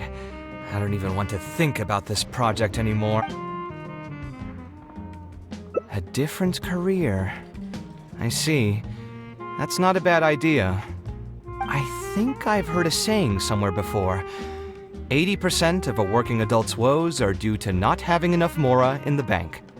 It's just a saying, of course, but even I will admit that my life would be a lot better if I could make additional mora. And if I want to make mora, I should finish that ridiculous commission.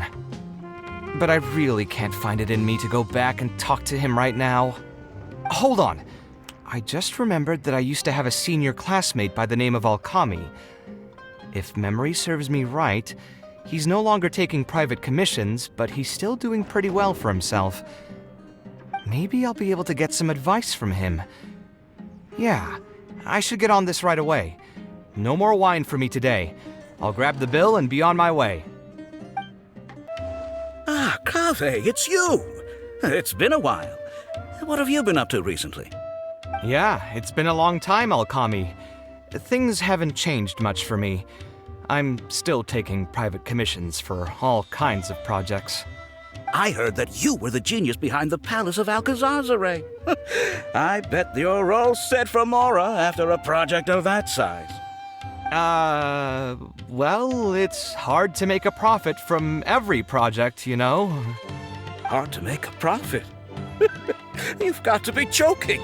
I've never met an architect who didn't make a profit from a project.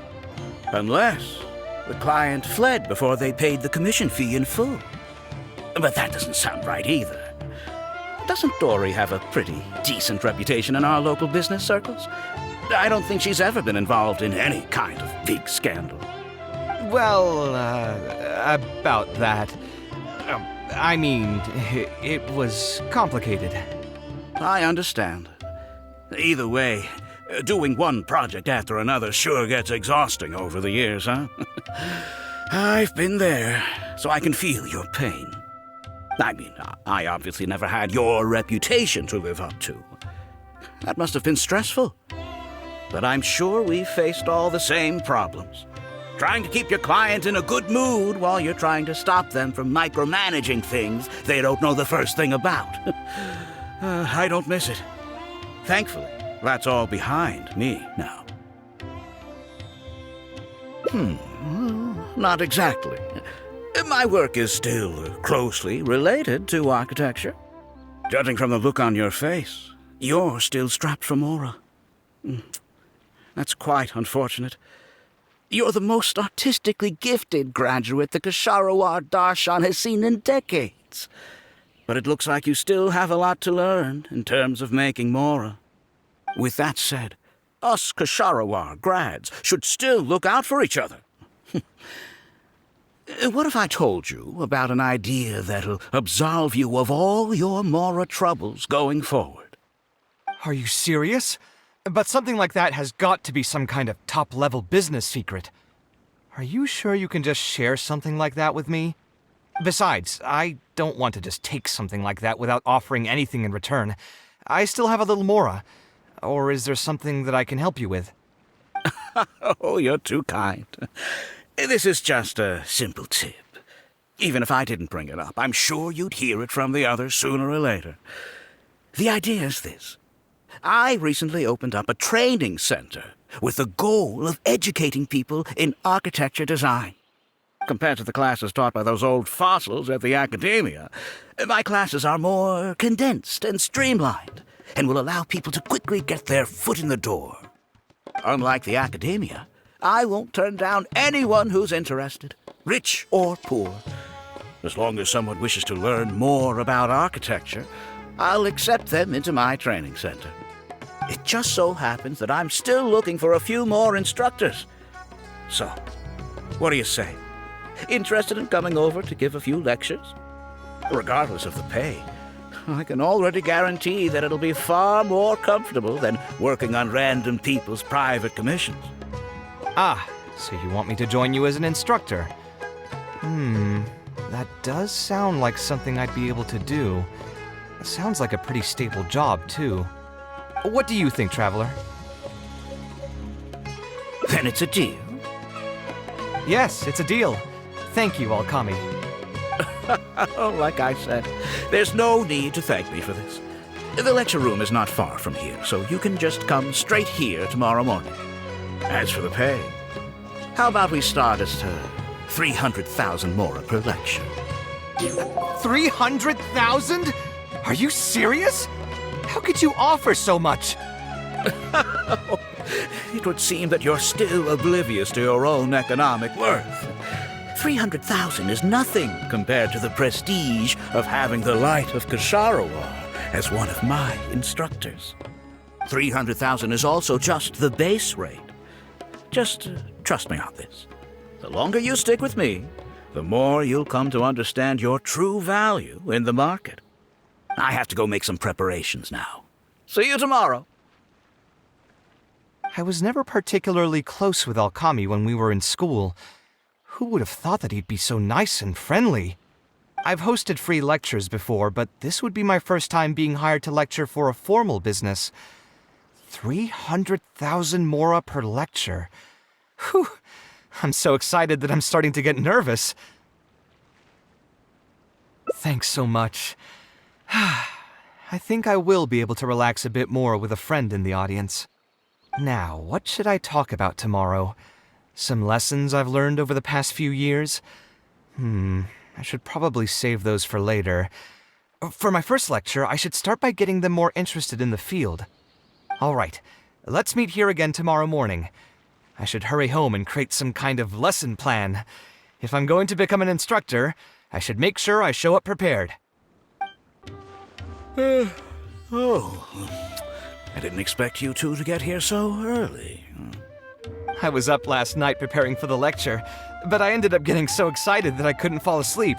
Here, I've prepared a lesson plan. Do you want to take a look? Lesson plan? I must commend you for your dedication. But the training center has already developed its own set of teaching materials. Instead of using your own plan, you can just use what we have here. Of course, you're always welcome to work in some of your own content to add some fun and flavor. Sure, be my guest.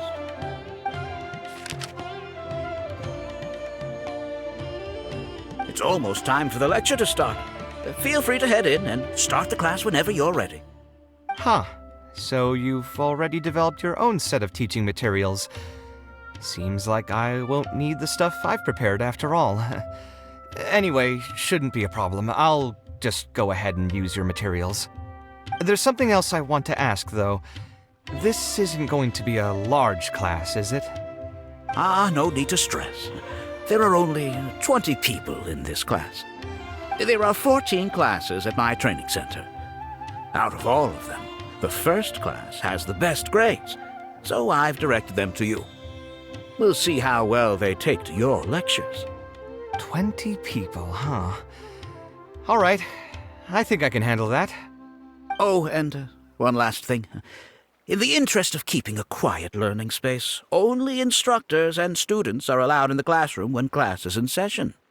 I'm sorry to say this, but your friend will have to wait outside while you teach the class. Sorry about that. I'll meet you at the door when the class is over, then.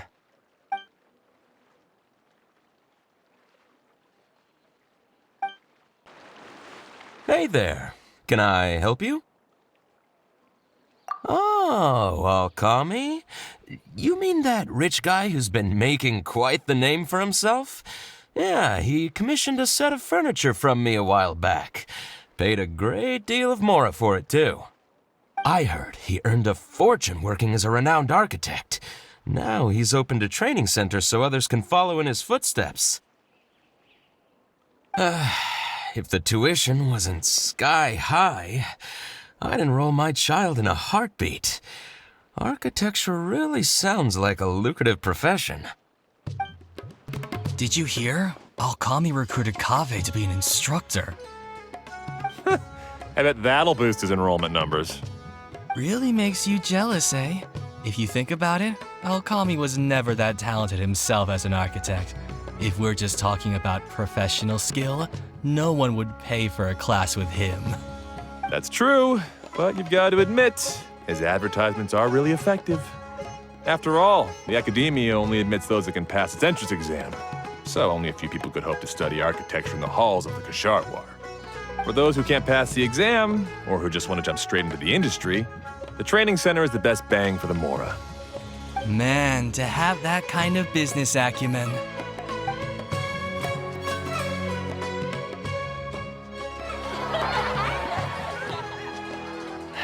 All right, everyone, there's no need to be nervous. Class is over, so we can just chat for a bit. I shouldn't have lost my temper during the lecture. Did I scare anybody? No, you weren't scary at all, Mr. Kaveh. We were just a bit lost and didn't get what you were talking about. Oh, don't get me started. I was trying to use Alkami's materials, so I flipped through some pages and gave them a closer look. The more I read, the more upset I became. Alkami may fool an amateur, but he can't fool anyone who's active in our profession. The materials he made are completely useless for teaching real architecture. In my opinion, the most important skill of an architect is their ability to craft a design. In other words, they must be able to conceptualize ideas. There are tens of thousands of buildings in the world, as well as a countless number of architectural styles. Some designs emphasize aesthetics, while others prioritize practicality. The architects who can critically evaluate the quality and fit of different designs are those who can come up with great designs of their own. But you won't get any of that from the teaching materials they're using here. All these students are doing in class is rote memorization of existing designs. They are learning nothing about the underlying principles. How can they expect to become real architects? When they're done with this class, all they'll become are dilettantes with a pitiful smattering of architectural knowledge. But Mr. Kaveh, we didn't really understand anything you said after you threw away the materials either. What's the big deal anyway? It's not like we're looking to make some works of art. We just want to make some Mora. You're studying architecture to make Mora? Yeah. Why else would we be studying here? My biggest dream is to become someone like Mr. Alkami. Once I finally make my fortune in architecture, I'll be able to buy anything I like. Huh. In that case, I'm afraid you'll probably be disappointed. The reality is that the work of an architect is very difficult, and the pay is not lucrative at all. Believe me, I'm a perfect example. But how? Mr. Alkami just told us last night that you made a killing by building the Palace of Alcazarzaray. He also said that as long as we graduate from his class, waves upon waves of people will reach out to us with private commissions, and we can just sit back and wait for Mora to fill up our pockets. It won't be long before I can put these miserable days behind me. Come on. And you all believed everything he said? But Mr. Alkami is really rich, isn't he? You... It's pointless trying to argue this with you right now. You've already filled your heads with pipe dreams. Let's go, traveler. Let's hear about Alkami's true plans from the man himself. What's wrong, Kaveh? You look quite flustered. Did one of my students offend you? Were the students not astute enough for your liking? I must implore you to go a bit easier on them. After all, they're nothing like the genius scholars you're used to dealing with at the academia. We don't need to strive for perfect understanding. As long as some knowledge has been passed on, that's good enough. Yeah, I'm mad at them. But I'm even more upset that you're scamming people under the guise of teaching them about architecture. The students are all here hoping for a quick way to make money, but we both know that an architect's life is hard and exhausting. Just a little while ago, I was toiling over the 6th draft of a design for a client. If your client is unhappy, you can't break ground, and the longer a project goes, the longer it takes for you to get paid in full. What's worse, if your client disappears in the middle of a project, good luck getting anything from them ever again. You know all of this just as well as I do. Why lie to them? Look, Kaveh, you may be the light of Ksharawar, but like I said, you still have a lot to learn about making Mora. You may deny it all you want, but it's a fact that in today's Sumeru, architecture is a terrible profession. Our clients care very little for the effort we pour into our designs. Instead of appreciating us, they spend all their time nitpicking details and demanding changes, often forcing all kinds of ridiculous ideas onto us. I suppose that's more or less true. Go on. Why should we cling on to a profession that's difficult and unrewarding? If the field is dying, then a person who still wants to make a good living will just have to change their strategy. If it's near impossible to make money as an architect, then why not just establish a training center and train other people to become architects in our stead? Wait, how does that make any sense? Aren't you just leading them into the same trap? We are already stuck, my friend. The more people we can lead into this pit and stack as padding beneath our feet, the more comfortable our lives will be. That's right. Making money as an architect is a slow and agonizing process. In comparison, earning tuition from a training center is far easier. None of the students will ever know, however. In their eyes, all of my income was earned during my years as an architect. It's easy for them to fall for my promise. After all, everyone wants to live the dream of being the person who can spend millions without batting an eye. The more students I get, the more money I earn. And the more real that dream becomes. And then what? Once they graduate, they'll still find out the truth about architecture and struggle to stay afloat amid all the problems we already talked about. When that happens, your facade will pop like a soap bubble. No one will believe you anymore. But that's just one way to look at the problem. No two people have the same amount of talent. Even if they fail to strike gold in the future, you can't say that it's my fault and mine alone. Oh, and also, I never actually promised that they would achieve financial freedom as long as they become architects. All I did was nudge them towards that belief. I'm not even scared if they do come back and stir up trouble. My training center has all the required permits and certifications. Even the Dendro Archon herself couldn't find fault in any part of my business. How can you sleep at night knowing that you're doing all this? Tell me, is your heart carved out of brick and stone? I can't believe that I once saw you as a decent human being. I am beyond disappointed in you. And the same goes to you. How many years has it been since you graduated from the academia? If you still can't accept something like this, do you just plan on keeping that worthless naivete of yours until the end of time? Only fools will see art as revered and sacred. In the end, art is just another business. Being successful at running a business is an art form in itself. I urge you to think about what I've said. Offloading your pain onto others is the only way a person can live comfortably in this world. As the light of the Ksharawar, you've accumulated plenty of fame and respect. It's high time that you use those resources to improve the circumstances of your own life. Think it over, Kaveh.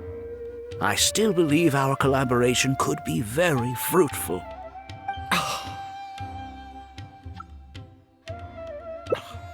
I'm so mad, I feel a headache coming on. There's nothing more I can say to him. I'll resign from my position as instructor. Of course. I'm sure you've realized that as long as I remained at this center, he would be able to use my name to advertise this place. Even if I just sit back and do nothing, others will be deceived and suffer because of me. He is right about one thing, though. These kinds of training centers are everywhere. And even if the academia was to find out about it, it's unlikely that they would take any real action against it. The most that they could accuse him of is false advertising. And even that would be hard to prove. Oh? Did you notice something else?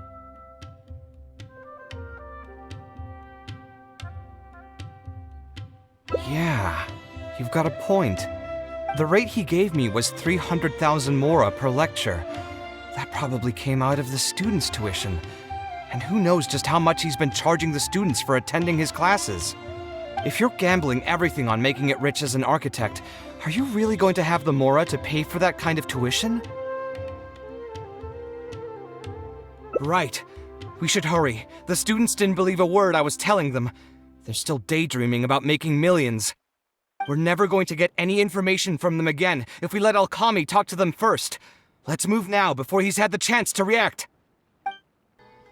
Oh, Mr. Kaveh? What are you doing back here? Class finished a while ago, but you're still here.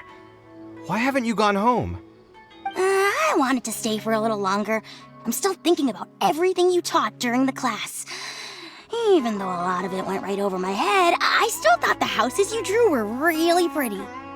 Of course they were. All the examples I drew were world-famous landmarks. Each one was the magnum opus of a celebrated architect. It's a good thing that you could recognize them for their beauty. The accumulation of knowledge is the first step to artistic expression. Instead of rote memorization, you should try to relate and to understand, and after that, try to resonate with the work. Resonate? Yes. When I first got into architecture, there were many things about it that I couldn't understand at all. I would find a building to be beautiful, but have no idea what made it so good. And for most people, just being able to admire a building is enough. To become a good architect, however, you must also learn to assess and appraise. Going from admiration to assessment will take a lot of time and specialized knowledge, and I'm afraid that some superficial speed training won't be enough to take you there. Just as I thought. Becoming an architect won't be as easy as Mr. Alkami made it out to be, right? I'm sorry. I'm not trying to crush your dreams. All I want to tell you is that an architect's life is not as carefree and easy as others may make it out to be. I understand. Thank you for telling me the truth, Mr. Kaveh. I think I'll still stay here for the time being, though, since my family still hasn't paid everything off. Paid off what? Sorry, I can't say anything more. Mr. Alkami made it very clear that anyone who talks about it will be kicked out of the class. Don't listen to him. I am the most famous architect in Sumeru. If he kicks you out, then I'll just take you in instead. Really? Why would I pull your leg?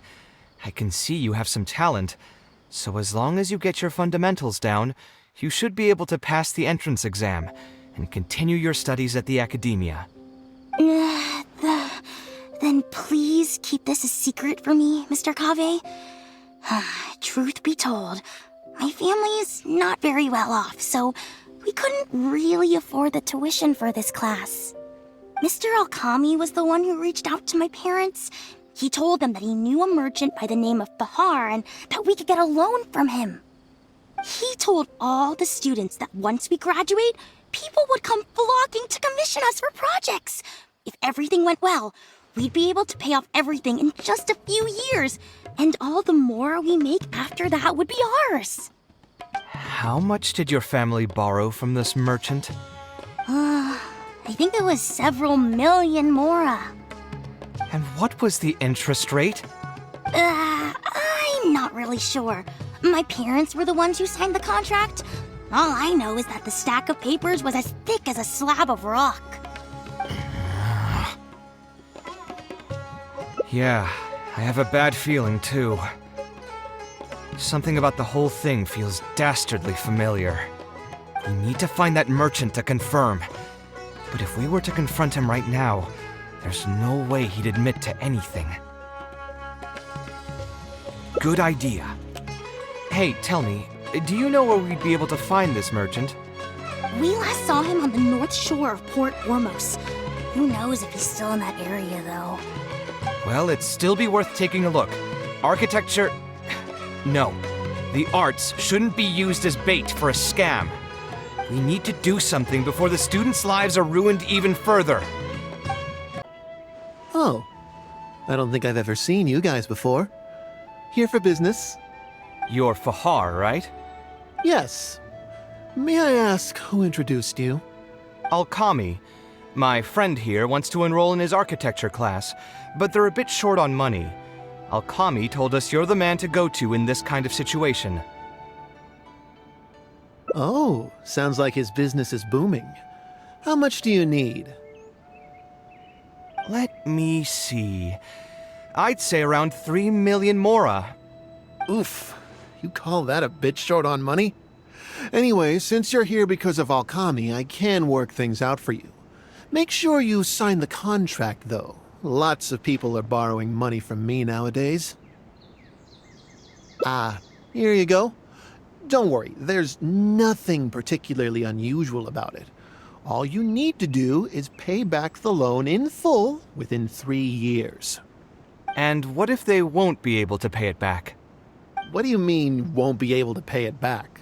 Once you graduate from Alkami's place, you'll be making millions of mora a year. Easy! At that point, paying this off will be a piece of cake.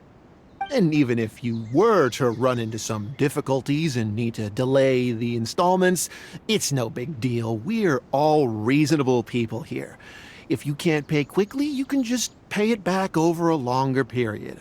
All that would change is your interest rates would get a little higher. It's hard work running a business. If we're taking risks to supply you with mora, it's only fair that you take on a bit of the financial risk as well.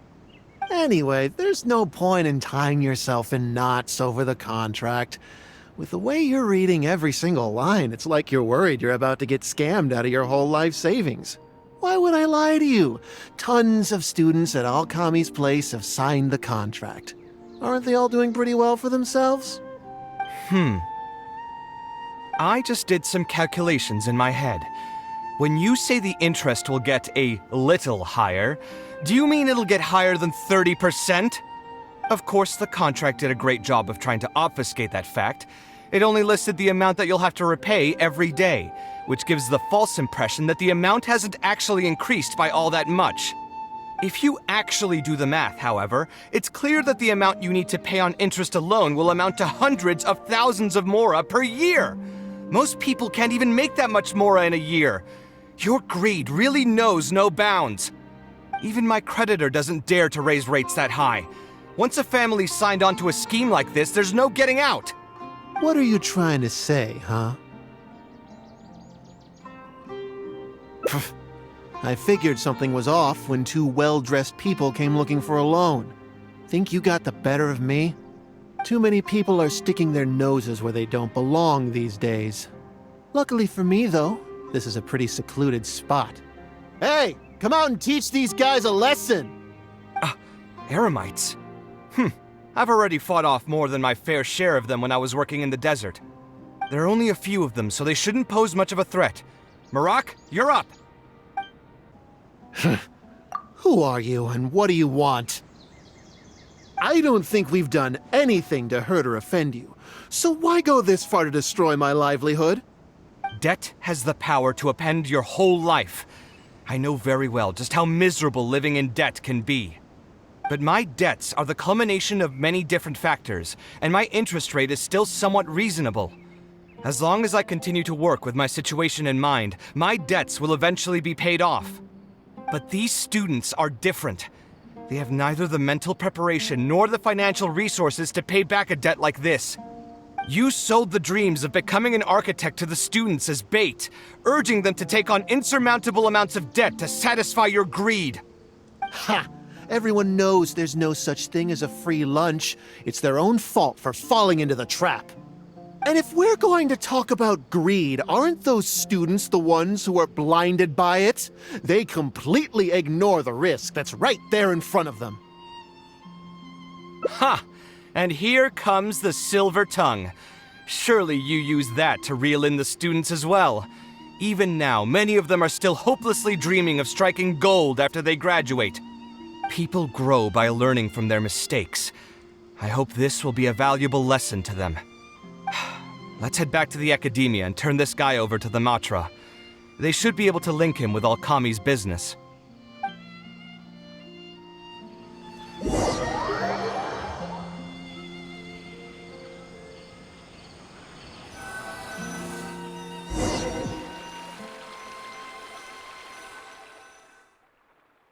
Sino? Didn't think I would run into you here. My vacation just ended not too long ago, so I'm going over some cases at the academia. Who's this?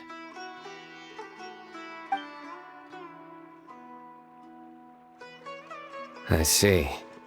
Charging an interest rate over 30% indeed constitutes a crime.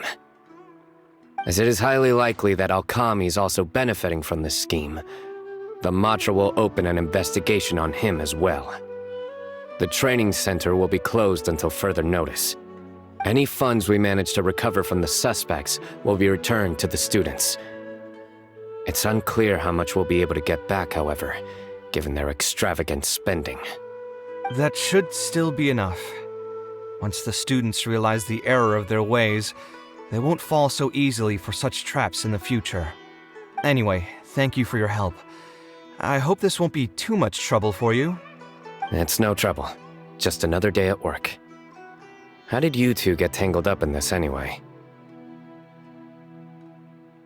Did you accept any mora from him? He promised to pay me 300,000 mora per lecture, but I resigned as soon as I finished the first session. I didn't take a single coin. Ah, that's good. What do you mean, that's good? Would you have taken me into custody as well if I had actually accepted any mora? I wouldn't have gone that far. But, had he insisted that you were also an active participant in his schemes, under our rules, we would have been required to open an investigation on you as well. Either way, though, I believe you are innocent in all of this. Had you actually been all right with making money through less than noble means, your life wouldn't be the mess it currently is. Hey, what was that? What do you mean my life is a mess? Never mind. Your life is fine. You're just messing with me now, aren't you? Let's get back to business. If Alkami's case can be successfully resolved, you'll be eligible for a monetary reward from the academia. Don't forget to pick it up after the fact. Huh. I didn't even know there was such a thing. I never would have guessed. What I'm trying to say is that we didn't report Alkami because we thought we could make some more off of it. The reward will be given regardless of your personal motivations. It was implemented with the intent of encouraging people to supply tips to the Matra. Fine. Is there anything else? I want to go back to the training center one more time and talk to some of the kids. Sure, but you should wait until tomorrow. My subordinates will shut down the center today, and summon the students to gather information on the total amount of mora they've lost in the scam. All right, then I'll stay out of their way. I can talk to the kids tomorrow. I have a few other things to take care of, so I'll be off for now. If you want to follow up on this case, just come find me again, or ask one of the Matra. That should finally be the end of that. Oh, who would have thought it would turn out like this? All I wanted was to find a new gig and earn some mora. To think Alkami would sink this low, it still makes me really upset. Still, I think I feel a little better now than when you found me back at the tavern. It's a little ironic, but you could say it's because I've realized that there are many circumstances in the world that are even worse than my own. Now that I've seen such things firsthand, I suppose I've earned a new sense of appreciation for my life. How should I put it? I'm pretty stubborn when it comes to my profession, so I often argue with my clients. The arguments are usually extremely frustrating, and every once in a while I'd wonder if I only became an architect because fate wanted me to pay for some sins I'd committed in a previous life. Alkami's suggestion would have allowed me to quit my life as an architect and earn money solely from my reputation. But now that I've experienced that for myself, I can confidently say that I'd never want to do it again. Every scholar has their own sense of pride and a line that they don't like to cross. Of course, when faced with the vicissitudes of life, some will surrender these things to seek a more comfortable life. I can understand that. Just speaking for myself, though, I don't think that's something I'd ever be able to do. The voice in my heart would just keep repeating one thing. The moment I turn away from my dreams would be the moment my career ends. If I stopped devoting everything to my creative activities, I'd be able to lead a more comfortable life, but at the same time, my sense of intuition and understanding for the arts would also begin to degrade.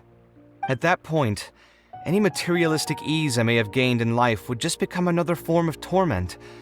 In comparison, my current life comes with its share of difficulties, but at least I'd never have to deal with that kind of existential reckoning. I appreciate it. You may call me conceited for this, but I would also like to think I'm talented enough to be able to lead a decent life without compromising my pride. It's certainly not easy, but I want to keep at it. My thanks again for being such a great help throughout all of this. I'm planning to pay another visit to those kids tomorrow. Want to come with me? All right, I'll see you tomorrow then. Get some good rest. I never would have guessed Mr. Alkami was a scammer. The training center has been shut down, and the Matra have promised to return some of our tuition. But we've already spent so much time on this class. What should we do next? Mr. Kaveh said we can keep working on our fundamentals and try to get into the academia. Ha! Easier said than done. If it was easier to get into the academia, none of us would have signed up for the class in the first place. Only the best of the best can get into the academia studying on their own. Mr. Kaveh might be willing to teach us. Why? What reason does he have to stick around? So, you're the only ones that showed up today, huh? Huh? Kaveh's here! Now, that's Mr. Kaveh to you. I'm here as your instructor, so let's keep things a little more proper. I'll keep instructing you for a while longer. You can pass on the message to the other students. As long as someone wants to come, they can join the class. Oh, also, I'm usually pretty busy, so I'll only be able to teach architecture fundamentals on my days off. Another disclaimer, I can't promise that you'll all be able to understand everything I'm going to teach. Architecture is not an easy profession.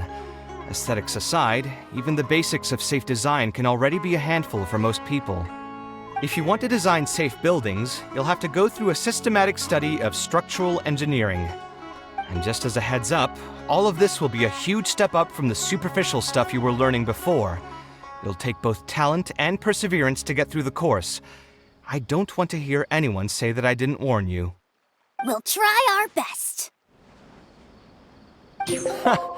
It seems some of you are really serious about this after all. All right, everyone, pack your stuff up. No need to prepare much for today's class. We're going to go on a quick field trip. You'll know once we get there. Come on, let's get going. We'll be off once everyone's grabbed their pencils and sketch pads.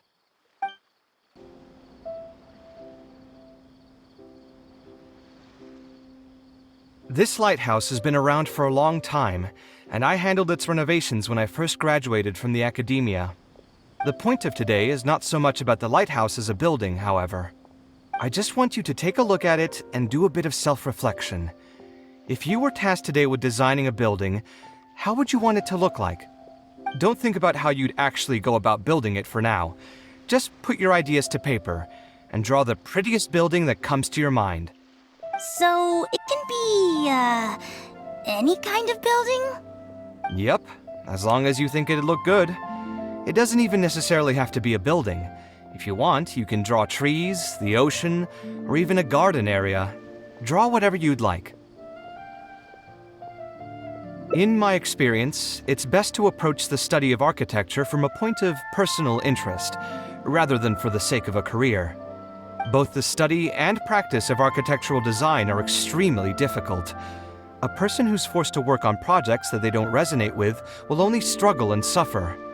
So at least for today, I hope the students will be able to create something that they enjoy. There's no need to think about it too hard. They'll have plenty of time in the future to revisit the design and make changes. What do you think? Want to try your hand at it as well? Don't forget that this is a free class from Mr. Kaveh, the Light of the Kshahrewar. On a normal day, this would cost you 300,000 mora.